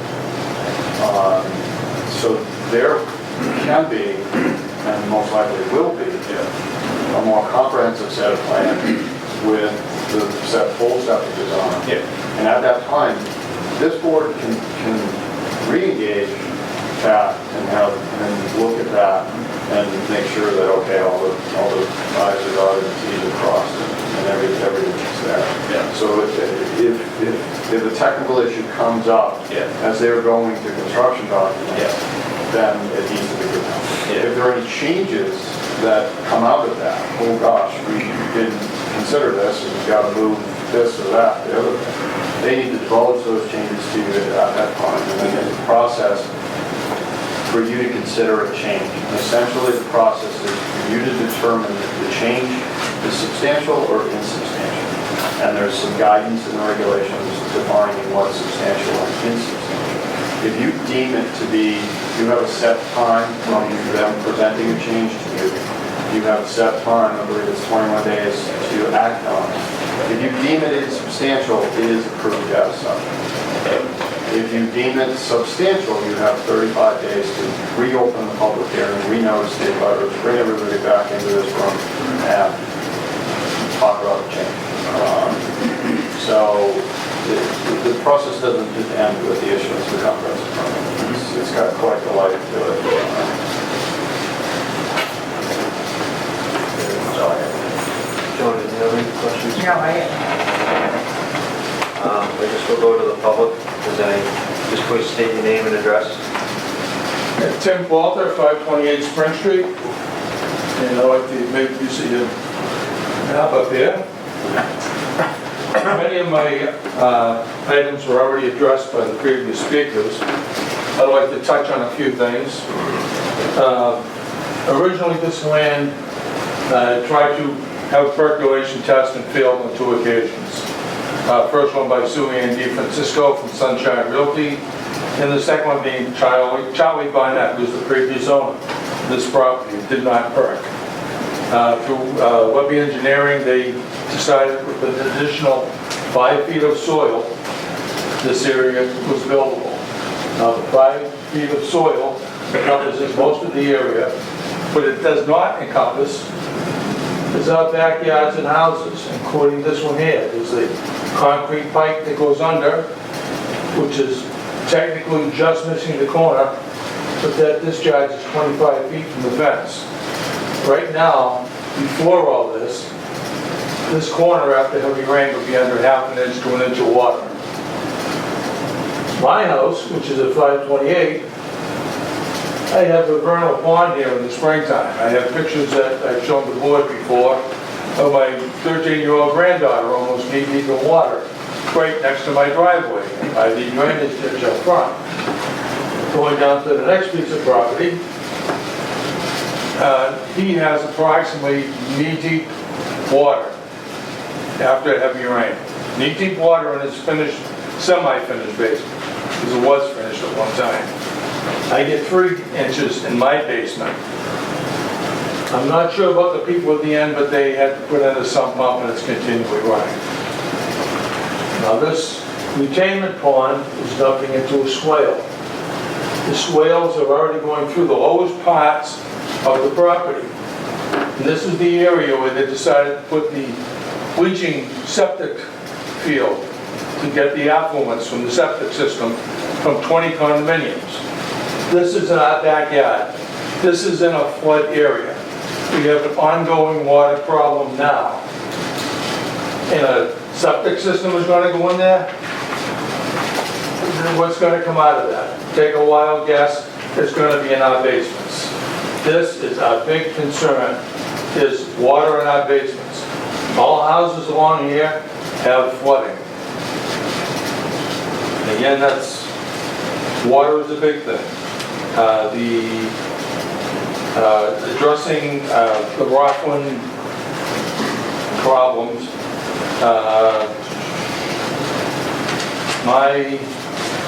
again, the engineering data I have is old. Sir, if you don't mind. Yes. What year did those fail to pass the permit? It was early 90s. Early 90s. So what was it, 97 Title V came into effect? 95. So it sounds like it was before that. Okay, but my point is, it's wet.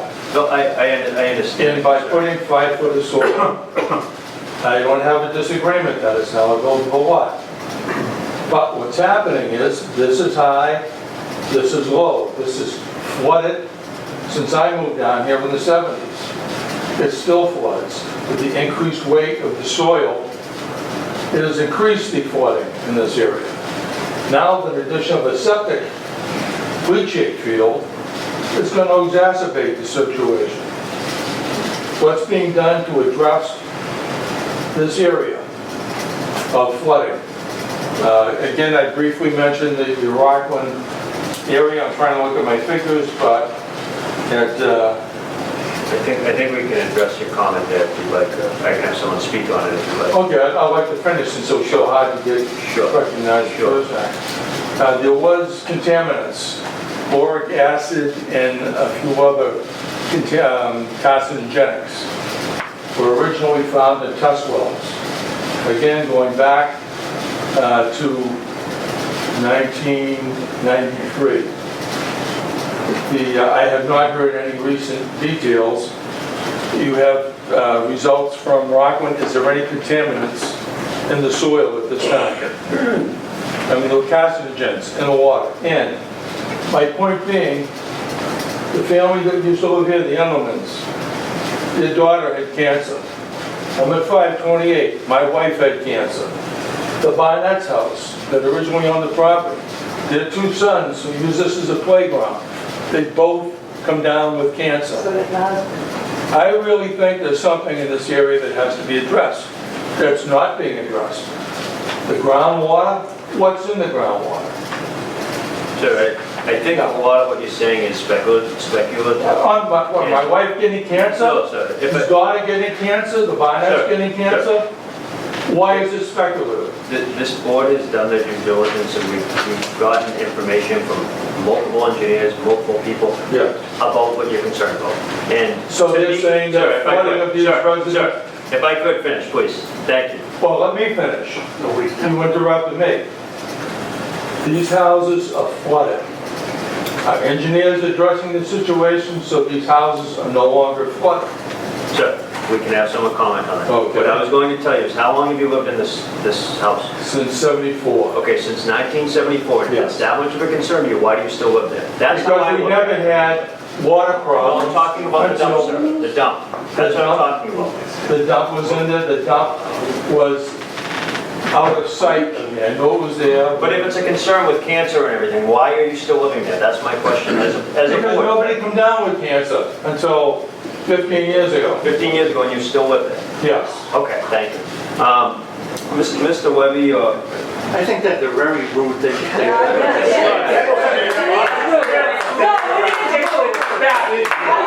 why are you still living there? We can adjourn the meeting, or we can let the rest of the public comment if you want. Okay. Yeah, we got 10 minutes. All right, thanks. Thanks. If one of the engineers could comment just on groundwater, how houses were built in the water table, how modeling is used now to determine seasonal high water, just to address some of the concerns about these older homes that are built in the water table. I mean, I understand it, but maybe someone could just give a little more information. Pat's probably in a better position than I am, but these houses along here, they were built in 1969, 1970. And during that time, what they did is, typically in the summer, they dig down to find water. These 2 properties here, I think they're the 2 closest to the rock line. It was about 6 feet down, and they didn't take into consider modeling. And modeling is how high, how low the water comes up. It basically stains the soil. And that wasn't taken into consideration at that time.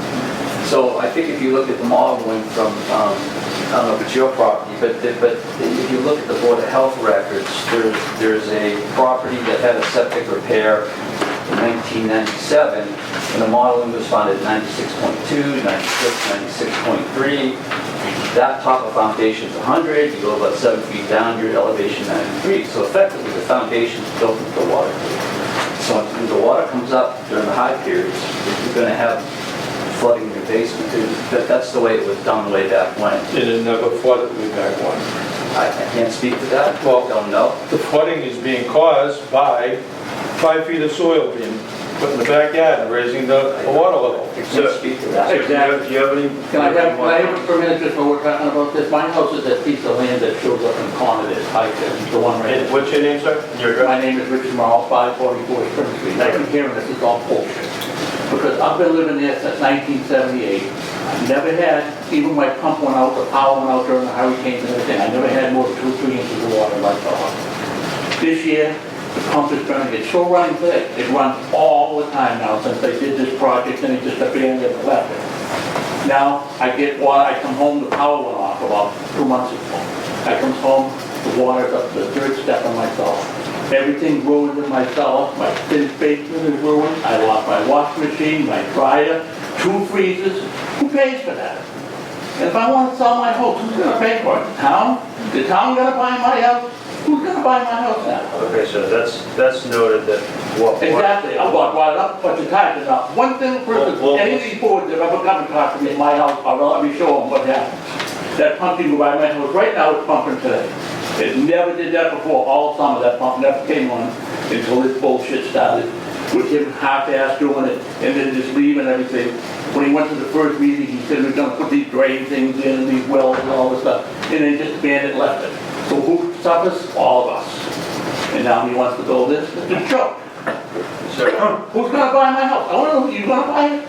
Is the town lawyer gonna buy it? Is the town gonna buy my house now? Who can I sell it to? When you pray the electricity goes off, you're gonna have 3 feet of water in your cellar. And this hasn't even started yet, the septic system's in there. I can't What's it comment gonna be at the on my roof? house and what they would pay for, so I'm Yeah, sorry. exactly. Nobody cares. Okay, I just want to summarize and then I'll say. Sure. Yeah. My concern is I would like current water water evaluation of any contaminants that are in this area of the low section of this project where the leaching fields are going. I'm concerned with past contaminants from Rockland, which was an unlined landfill where they dumped septic tanks. Had pits here where they dumped raw septic sewage. The town of Rockland's wastewater, they took the raw solids, mixed them with sand, they would dump along here. I mean, this is years ago, but this all went down to the unlined area into the ground.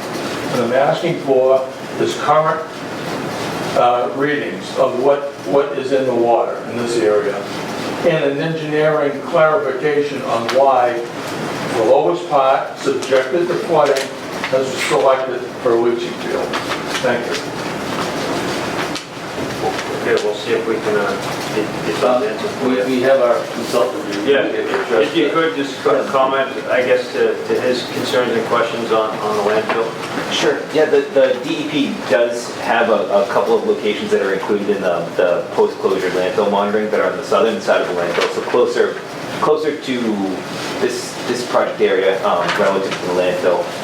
And the results of monitoring in those didn't reveal boric acid, and they're monitored for volatile organic compounds, a variety of metals, sodium, alkalinity, nitrogen or nitrate, cyanide, sulfide, chloride, chemical oxygen demand, and nothing was outside of the acceptable limits for the DEP in those southerly most groundwater sampling locations around the landfill.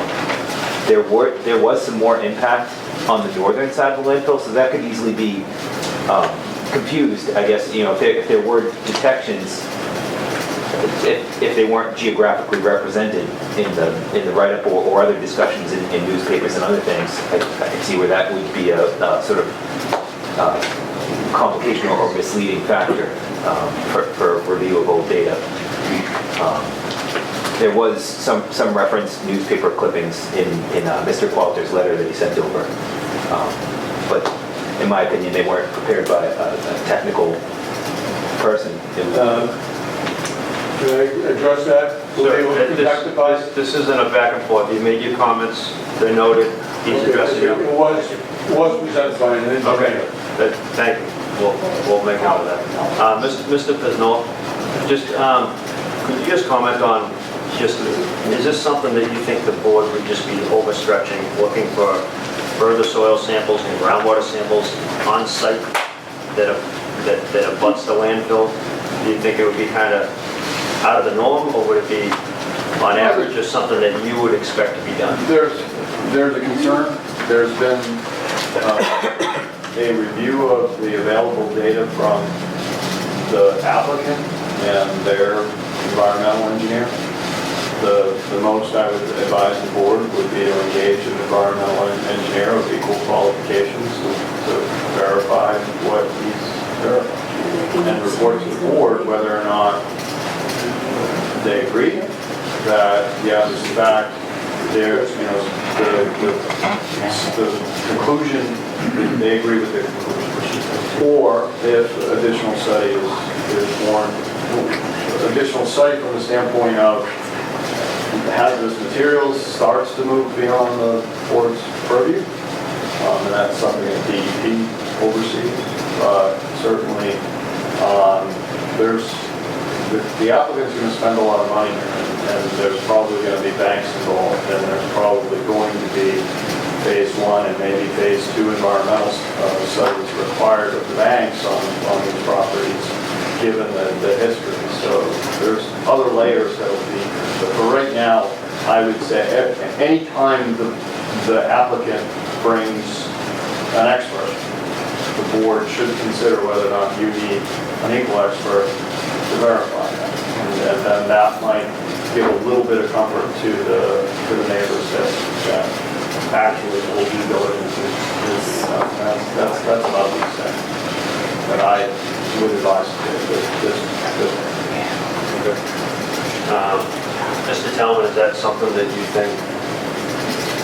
Yeah, I mean, I haven't seen that study, so his study, so I do think as Joe has said, every time they provide any expert analysis, we're allowed to have peer review. We don't do our own ground up study, but we will peer review that, and that peer review consultant may raise additional questions, which could result in perhaps need for more study. Again, we are not trying to duplicate what DEP would do, but we do have an essential obligation to review issues that could affect public health and safety. So it's fair on that kind of superficial level to understand some of these things. And again, get more expert review of something that's probably beyond all of our expertise in this room, except for Mr. Kennedy. So I think that would be fair for us. Sir? Chris Costello, 446 Spring Street. Is there like a buildable buffer zone that you know, like you can't build within so many feet of an active landfill? And if there is, are they? I'm responsible for that. Is that plan meeting those requirements? We checked with the DEP on that. Colleen Ferguson from the DEP, and she verified that there was not an offset from the facility.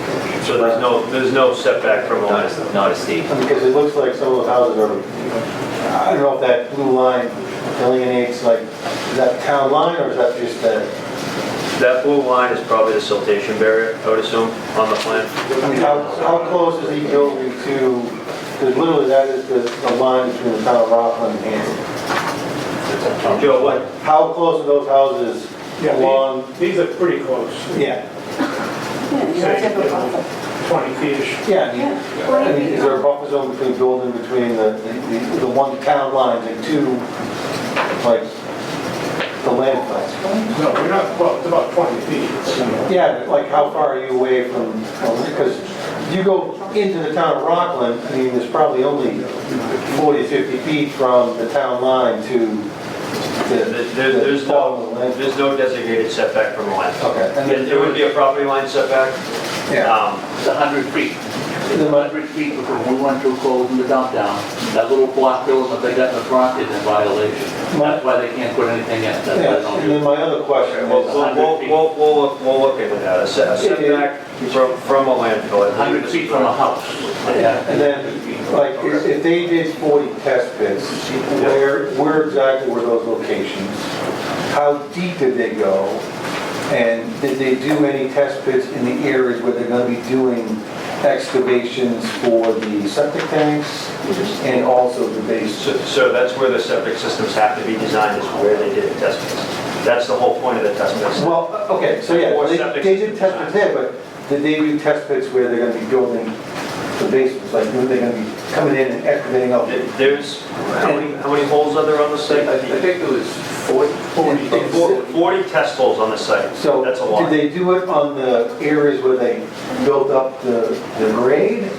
Or did they do it on the actual existing ground elevation out there prior to? It would have been done on virgin soil prior to. Yeah, we did it prior, it was still woods. We were. It was treated prior to anything being done. It was done on virgin ground. What were the tests geared for? Just groundwater, or was it? Soils and groundwater. Okay. And are those results publishable, or Yeah, are they on Well, we haven't submitted anything to the Board of Health yet, but they were definitely witnessed by the Board of Health agent.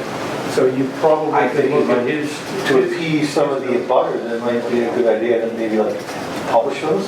yeah, it will be, I mean, it will be submitted to the Board of Health with their septic designs. That's what the intention was. These test holes are done in the locations they're going to put. Listen, I've got a construction background, I know, okay, so I'm just wondering, you know, how, one is how deep they went, two is if they just did it in certain locations, or if they did it site-wide. Well, Because when I go into a site, I go into every corner, Sure. middle, I mean, everywhere. this was designed originally as what, a 9-lot or 8-lot subdivision? Yeah, 8-lot subdivision. but I So just they had wanted to make sure have they done, they just, had to have done 4 holes on each site.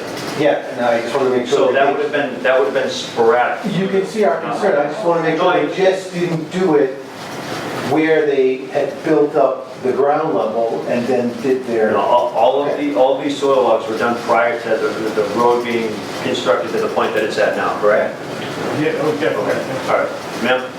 Yes, I'm Mary Watson, I'm from Walton Street. I'm just curious, when you're doing this, have you, for septic purposes, have you figured out how many people can live in each unit that you're going to have to be able to have that septic? Because where by law, you can only have so many bathrooms or so many people or so many rooms. On that, is there a number of, have you figured out how many people are you going to have per unit?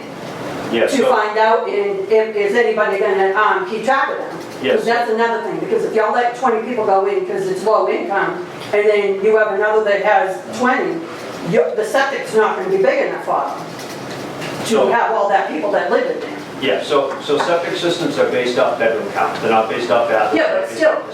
So they're based off bedroom count. So each one of these units, they're what, mostly 2-bedroom or 3-bedroom? There's 4 3-bedroom units, the remainder are all 2-bedroom units. Okay, so that cumulative, as the bedroom count for the entire project, that's added up, and that's the design for what the system is going to be, correct? About 88 bedrooms, right? Yeah, so it's going to be designed for 88 bedrooms, and that's what it'll be designed for. It's not designed... Yeah, but are they going to abide by it? That's the problem. Yes, they have to. They have to submit to the Board of Health the septic design. It will be reviewed, and then... No, the people that are going to live in there, are they going to abide What she's by? asking is there going to be a family? Yeah, is it going to, I mean, you know, you're doing, That's I'm all not being mean or anything, but you have low income. You have people that, you know, come in with, officially with 5 people, and then you got 10 people living there. Sure. I mean, you know, I know it's per bedroom, but still, you have so many people that are going to be taking showers and using the bathroom and everything, that septic is not going to be big enough for all the people that you think is going to be living there. Well, like I said, it's designed based off bedrooms, the same way that if your house has 3 bedrooms and you have 2 kids in each bedroom. The same oversight that applies to your house, I would assume would be the same oversight that would apply here. If someone's doing something wrong, then that's on them. I mean, we can't speculate that someone's going to have 16 kids living in a 2-bedroom house. That's not this board's job to speculate that situation. I understand your concern, but the septic system will be designed to Title V compliance. Ma'am? Yeah, Jane Downey, 500 Spring Street. I'm concerned with the extra parking, which is, I'm in that lot that's stuck in the middle of all of this. And you're going to put, first of all, the roadway, we're going to get all the motorcycles and the cars and the trucks and the whatever going up and down all the time. Now you're going to put parking there, which is going to, one, be noisy at night, people coming in and out of the cars, but secondly, it's right off the roadway, so it's, as you enter the area, is there any reason why they can't have it at the back? I'm just curious why it has to be at the entrance to the park, to the whole area. Why it can't be moved so it's not going to be, and cause accidents, basically, much less the noise from the park. Secondly, one of the biggest concerns is that leaching field. Why isn't that leaching field up by the dump instead of in people's backyard? I'm just wondering, isn't there any way that they could be, make sense to go up by the dump instead of there? And also that testing you said wasn't done professionally, it was done by consulting engineers and scientists incorporated. So it was for this. I was referencing the newspaper article, actually.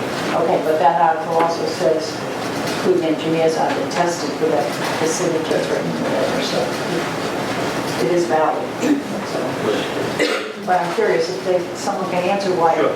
So, Mr. O'Shaughnessy, what was the thought process behind it? I know the board had, had a concern of additional parking and whatnot, but why was that area, I respect your question, why was that area chosen, especially at the entrance of the driveway? I think that just made sense as far as the site layout goes. It doesn't make sense.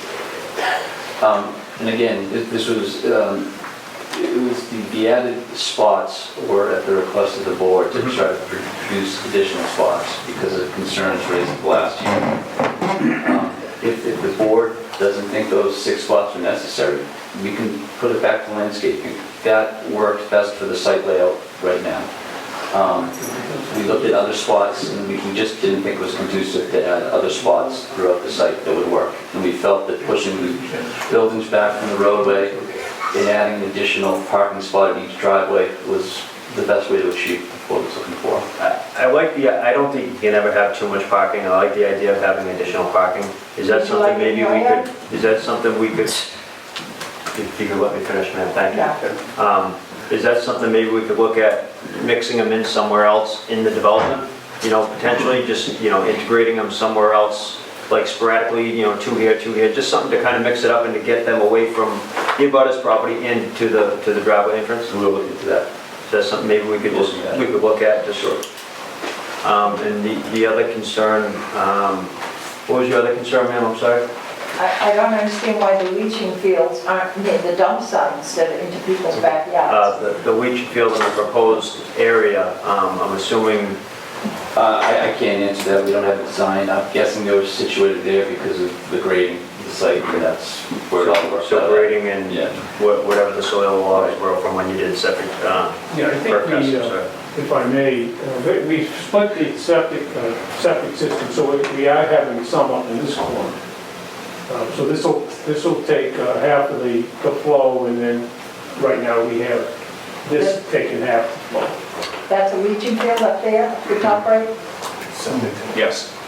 That's a leaching field up there? Yeah, this is a leaching field right here. So it looks like they It's did only kind for of. half. Excuse me? It's only for half the flow. There's a leaching field here for half the flow. Mr. Webby, I believe at the last meeting, was it all shown as proposed behind those units on the left? It was all here. Yes. Okay, so what they did from the last meeting was, to your concern, was they took half of the design flow and now it's over in the rear right-hand corner. So, sir. Tom Constantine, Brook Street. Is this going to be a public way? No. It's not going to be a public way. What, Is that correct, Mr. O'Shaughnessy? This is not going to be a public way. This is not going to be accepted or maintained. It'll be owned by the association. how wide is the main thoroughfare streets? I'm sorry? The width of the street, how wide is the street? This driveway, or are you talking about Spring Street? Yeah, the ingress and egress, the main, the driveway in, the driveway out. This is a driveway. Just so we're on the same page as far as terminology, this is a driveway, not a street. There's a reason why I'm asking, how wide is it? Is it 28 feet? Mr. Webby, how wide is the... We're getting there, we're getting there. I didn't know if you know... Hold on, it's getting late, I'm getting tired. I do know that was brought to the fire department's attention. Well, that's the reason why I ask is because I've got the landscaping design here, and it seems narrow. And if we have large snowfalls, where are you going to put the snow? One. B, will it allow access to fire apparatus and ambulances, et cetera, et cetera? I don't believe that was a concern of the fire department in that way. We can reach back out to them Well, and ask them that. I'm just curious, is because, I mean, I know Pembroke had some issues where they built some areas up and then dealing with snow is impossible. Oh, I understand. Yeah. Another question I have is, what utilities are going to be buried in the street? Is gas and electric going to be buried, or are they going to be on poles? Okay, so Mr. Webby, to start, I guess, how wide is the driveway? we're proposing to have 20 feet of pavement with a 12-inch berm on either side, Cape Cod berm for 22 feet. So it's 20 clear, 22 overall. That's correct. Okay. All the, right now, we're proposing to have all of the utilities underground. All utilities would be very. And another question is, why aren't you going to have street lighting? Because obviously, places will be flooded with kids. I'm sorry? Street lighting, no street lighting. There is lighting on it. Well, there's going to be stanchions, right? I think No, we discussed earlier, so what they're proposing is, so there's 40 units. So each unit is going to have a constant powered post lamp in front of it. So there's going to be LED lighting. Yeah, so there's going to be 40 of them, and I would assume everything's LED now. In a lot of the neighborhoods that you go through, that's what they do. They light them up with that. Nobody wants to see a street light, and the problem with street lighting is people don't pay the bill, they get shut off. And in the end, they're ineffective. So with these post lights, you're going to have 40 post lights, all matching uniform. They're going to be spaced in front of these houses, and they're going to light up that driveway. I mean, I install these things, I have plenty of them, that I can speak on that it will do a sufficient job of lighting this up. Especially where the units of how they're spaced, and what you can do is take, say unit 20, that's the one on the cul-de-sac. You can run that wire over and extend it to where the radius, where it needs some lighting. You can shift them around, especially where it's all one common property. You're not going on someone else's property. Well, the technology is going to obviously change down the road. I mean, it might be just beamed with, Wi-Fi or whatever, who knows. But that, so the community itself is going to be responsible for their catch basins and their snow plowing. Is that correct, Mr. O'Shaughnessy? That's correct. The town is not gonna have to maintain this roadway, they're not gonna have to plow it, they're not gonna have to sand it. It's gonna be, no burden to the town on that aspect of the highway department or anything like that. And what we can do to your concern, I know the fire department has already given us a letter and commented on this, that they were concerned with the street names, which have been, I believe, modified, Mr. O'Shaughnessy. Originally, it was a street. Yeah, I don't think we've landed on a final name. Okay, so they're working on the street names because we have similar ones in town. That was what was in their initial letter. They didn't comment anything about the driveway width or actually, I'm sorry, they did. They did comment on the turning radiuses were adequate. That was in their letter, that the turning radiuses were adequate in there for their fire apparatus. But we can, if you'd like, we can reach back out to them and just finalize and make sure that there are no concerns on the driveway width. I know in the years past that they've had a problem down Monpont. A lot of the streets down there are not accepted public ways, but the town still maintains them. Those are ways put in place prior to subdivision. No, I understand that. It's just that I always have a concern about fire protection, and it's, if there's a huge snowstorm and the contracted plow company doesn't show up and there's a fire, now you got a real problem on your hands. Mr. Tellman, would that be, obviously if this were to move forward, that could be a condition in the decision that they're required to maintain the side of the road, snowbanks, those things, and would that be enforceable by the zoning enforcement officer? I would assume if they act doing that. I assume is there snow storage identified? I think we've had snow storage areas. I didn't see it as an issue on here. Certainly you can require both through the permit itself as well as through our review of the homeowners association document that the entire width be plowed and kept clear, and that snow removal is as soon as practical after accumulation of snow. That's a standard boilerplate condition that I do, so that makes it enforceable. All right, so I guess we can, out of your concerns, we can reach back out to the fire department just to double check that this driveway width is not a concern of theirs for access. Ma'am from the back. Stephanie Davis, 339 Spring Street. I'm just curious about when they bring the water up, are they just going to patch Spring Street or will they pave the whole street again? Yeah. Mr. O'Shaughnessy, I don't know if that's... Yeah, I can't answer that. I think I don't think the line is in the street. I think it's on the outside of the street. I could be wrong. Okay. So, I guess we're not sure on the actual physical location of the main as to if the street will actually be dug up. If it is dug up, I would assume that you're going to get a trench permit. You're going to get a trench permit and whatnot that the highway department would oversee any road work, right? Now, will residents be required to hook up to that water, or can we stay on the water that we're on right now? Because we're on the Rockland Abington. Yeah, no, I understand your I concern. can't speak to that. The reason they asked us to bring it to the line was if any residents in the future wanted to hook up to Hanson Water, the ability to connect to the line was there. Okay, so, is that something that you guys discussed in your meeting with the water commissioners? Will there be, taps set up for those houses if they choose to tie in later? Or will that be something that, like she had asked, would it be mandated that they tie into Hanson at that point? I can't speak to the mandate. What we represented to the water commissioners, we would show them a plan of what we want them, what we're installing, and they would approve the plan. So if they require any taps or gates to service the houses, that's what we would do. Okay.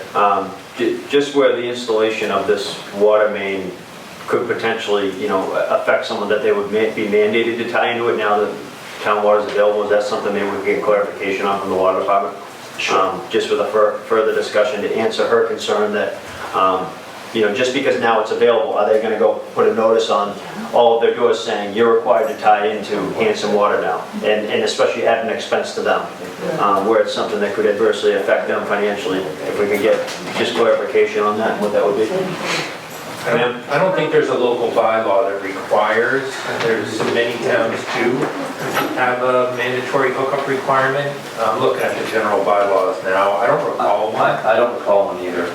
Sometimes it can show up in the Board of Health reg too, but I'm not seeing one under the general bylaws. Okay. Well, the towns I represent do have one, so Yeah. it's a valid concern. Yeah. Maybe just something, in the letter that we got, just explaining what that would be. Maybe we could get something in writing just saying that, maybe they are gonna require them to hook up, but it would be a good thing to know, just, as a resident. Ma'am? Yes, so I was just concerned about the water. You're coming up Spring Street, and is it just a dead end at the end? I'm sorry, what's your name and address? Oh, Christine Cohen, 493 Spring Street. Is it just going to be a dead end at the end of the street? Isn't that going to be a problem? How are they going to flush that out? Because it's not looping around towards Glenwood. I'm sorry, you're talking about in the The neighborhood? water line. You're talking about the water main Yes. going through this development? Well, it's going to go up Spring Street, and it's going to come back down Spring Street, or is it just going to be a dead end? Supposed to go to Rockland. It'll dead end at the Rockland Town line. And are you going to flush it? Like, how are they going to manage that? A hydrant will be installed so that the water department has the ability to flush that line. Okay, so the water main will be extended to the town line of Rockland, and there will be a hydrant installed off the dead end of that line. That's right. To allow them to flush So it. they're just going to open the hydrants and add to the high water table? I have no idea how they flush their lines. Yeah, I mean, I can't speak And on then I how they just had another flush it. question. How many waivers are being requested for this development? We received an updated waiver list. No, I know it's still in the that works. was in Joe's letter. I owe you an updated waiver list. I'll do an all-encompassing list. Once we get closer to finalizing this, I could probably have an updated list for the board next time. I don't remember exactly how many waivers were Do you requested. have an approximation? I don't. I'd have to go look at my file. Okay, so we'll work on getting an updated waiver list for And the maybe next just kind of meeting. summarizing what those waivers are including? I think at the next meeting, if you want to attend, you can hear them. And then the traffic, that test was done during COVID when a lot of people were remote, and that was one of our main concerns. Just because, I am actually right across from the development, and there has been so many cars in right there where they wipe out the whole telephone pole. And I just feel like we brought up that concern, and they said they were going to do another test, but instead they brought this man in, and he just did a peer review. They didn't really actually do another test when people are starting to go back to work. Yeah, And so kids are remote school. I think when the traffic, I want to say for some reason I can remember dates, it was like June 19th or something like No, it's that. June 8th and 9th. Okay, 8th and 9th, see, I was close. Mr. Chairman, And I think we actually raised the question, Right. was that accounted for in his analysis? And the response was yes, that was accounted for in his analysis. Even though it was during COVID, there was a lot of people remote. Yes, so I think maybe you missed that comment, but Mrs. Brennan, that was part of the review that it was accounted adjusted for. upward. They did the counts during June of this year, but they adjusted it for the COVID. They adjusted it upward for the COVID. Just because I pull out my driveway most mornings, and I actually have a steady stream of traffic, so I'm a little flabbergasted that you guys said that there would be 10 cars additional. But also, did you, excuse me, Ma'am, but... ma'am, excuse me. This isn't just speak freely, okay? Excuse me. She's speaking, Okay. and after that, if you'd like, you can put your hand up and you can speak. So they're saying there was comfort about 10 more cars in the morning per hour, but when I pull out of my driveway and you have 200, so on our section of the street, there's about 100 people, and you guys are talking about 40 units, which is probably gonna add another 200 people. And this spot that you guys are discussing is probably the furthest spot from the police station in our town. And I just feel like there's already so many accidents on that road right now. Okay, so, I mean, I don't know what to tell you other than these have been reviewed by professionals and peer reviewed by professionals, that I understand your concern Oh, yeah. and the speculation on it, I understand, but, I mean, this board has got an engineer to review these things. I mean, I don't understand what would satisfy you. Would you like a third review of these items? No, I actually just want maybe 2 studies. The first study, and instead of doing another review and having another peer review, which I don't know if they're benefiting the residents of Hanson or if they're benefiting the developer of Hanson that's doing this project. But I think that maybe having another review would be beneficial. Okay, well, we'll see what we can do with that. Is there any other Yeah, questions? there was one other question. There was a grant that the selectmen actually talked about that was going to come in and test the land. Whatever happened with that? What's the status? So, Mr. Pesnola, if you could just speak on the grant, I guess, on how, so the selectmen, from my understanding, is the selectmen filled out an application from the state to obtain a grant to hire Mr. Pesnola, who is completely unbiased, who is Oh, yeah. completely But I think that was unassociated part with of this the town whatsoever. And so far, his comment was, that I gauged out of everything that he said was, so far this board is doing above average. Okay, but I'm talking about the other grant that was going to test the land, the soil. I'm not aware of any grant that was going to do any type of soil I testing. think Laura Kemet brought it up. Yeah, well, Ms. Kemet, are you here? No, I think she was. So maybe you could give her a call on your own time and you could discuss that with her. Okay. Ma'am? Hi, Judy Lesnick, Captain Nathaniel Drive. My question to, in addition to Christine's, has to do with the traffic. And I did not hear when that traffic study was performed. My concern was that it was performed when A, there were barely any school buses on Spring Street. B, numerous people were working from home. I myself am still working from home.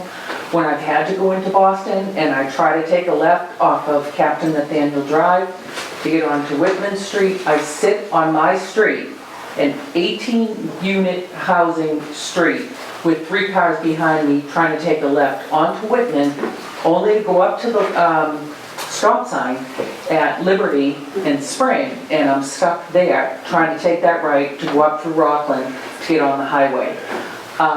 Driving on Spring Street probably 2 weeks ago, I was looking for a specific house number and I had to pull over because I wanted to check my GPS.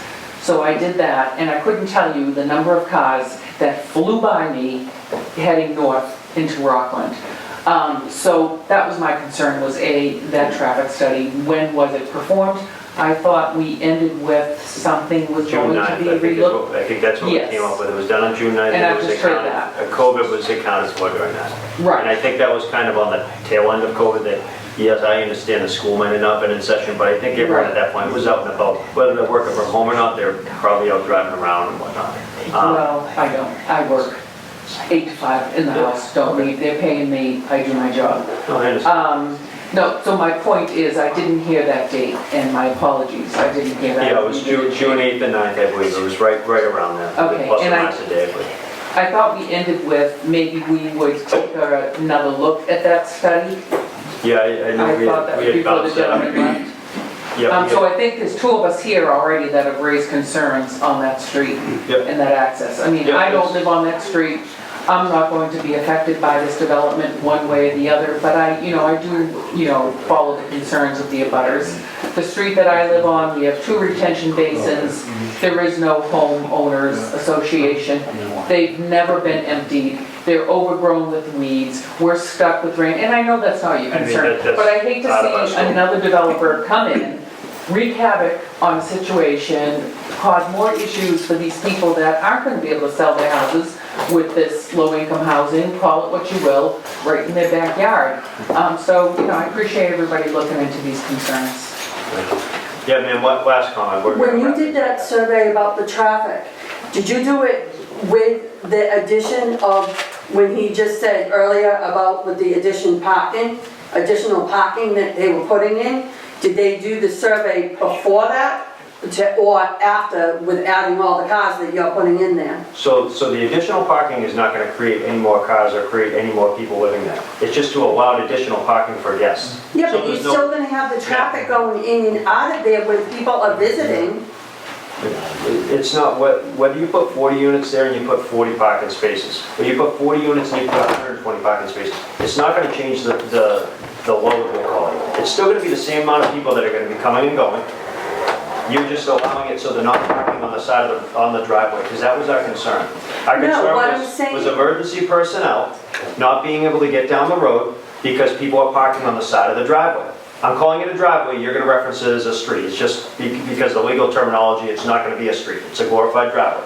And to not have people parking on the side of that, interfering with emergency personnel is why we had additional parking added to that. That was our concern.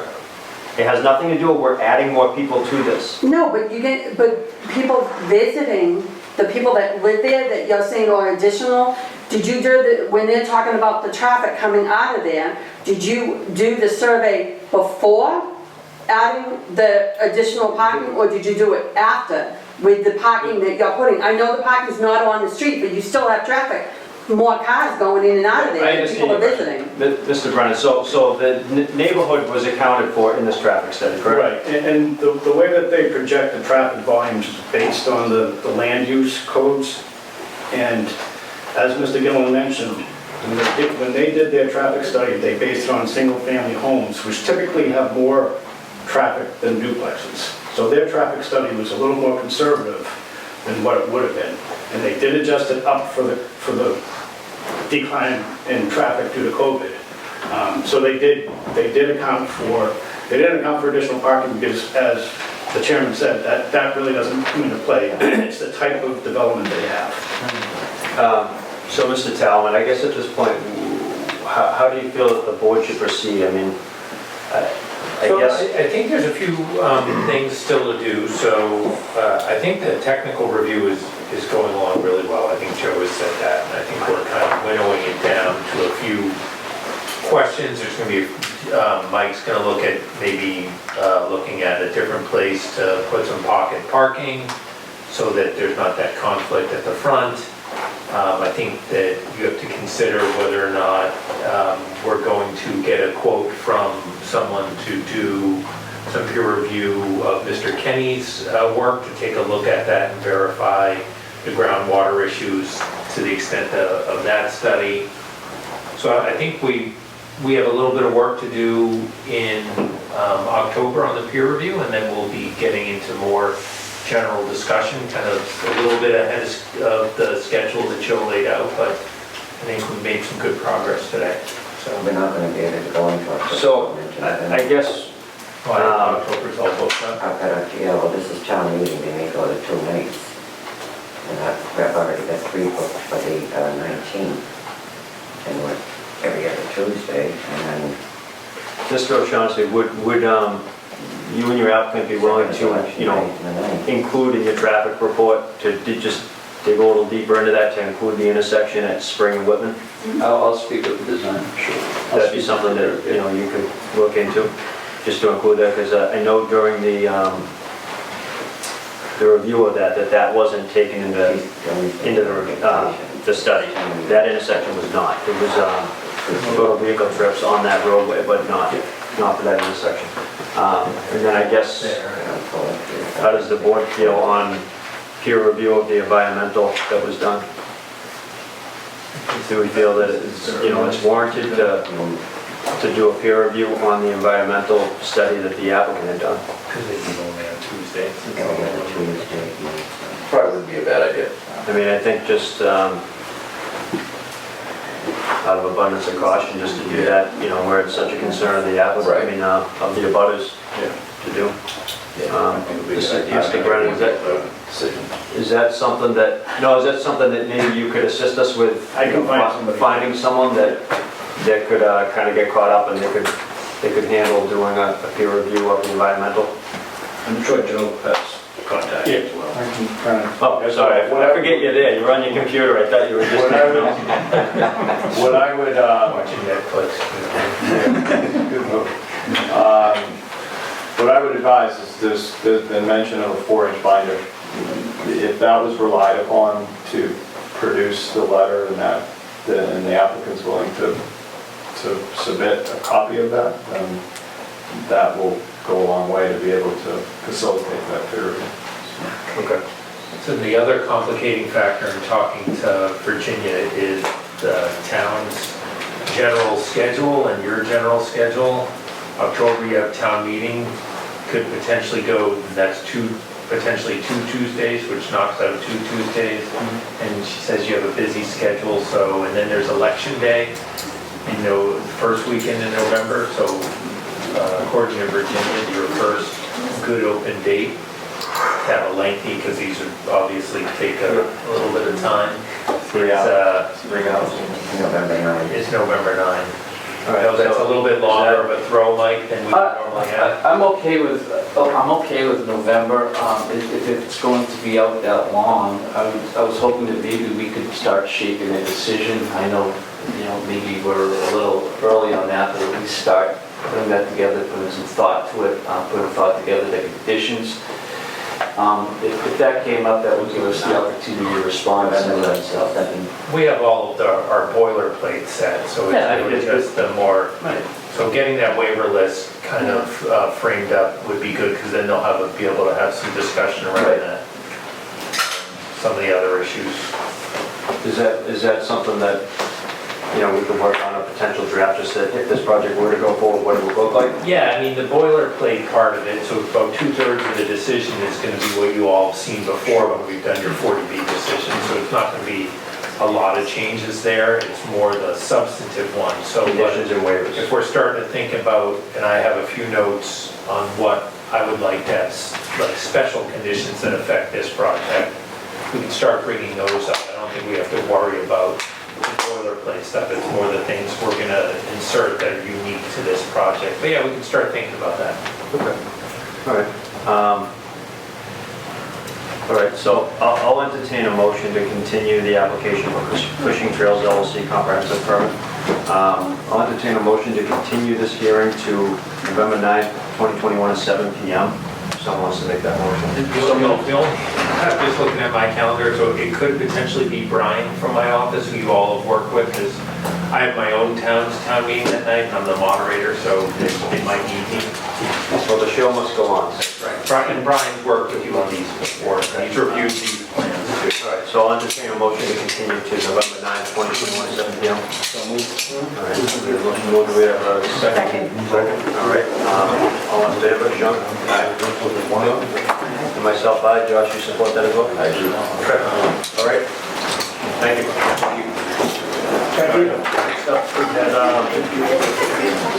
Ma'am, there's still a public meeting going on.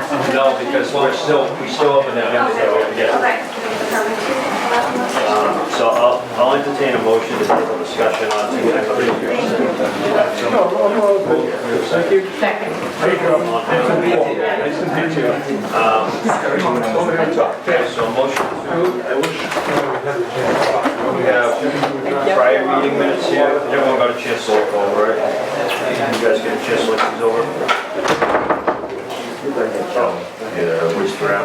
All right, so I'll entertain a motion to table to next meeting, approving the prior meeting minutes and approving the prior meeting decisions.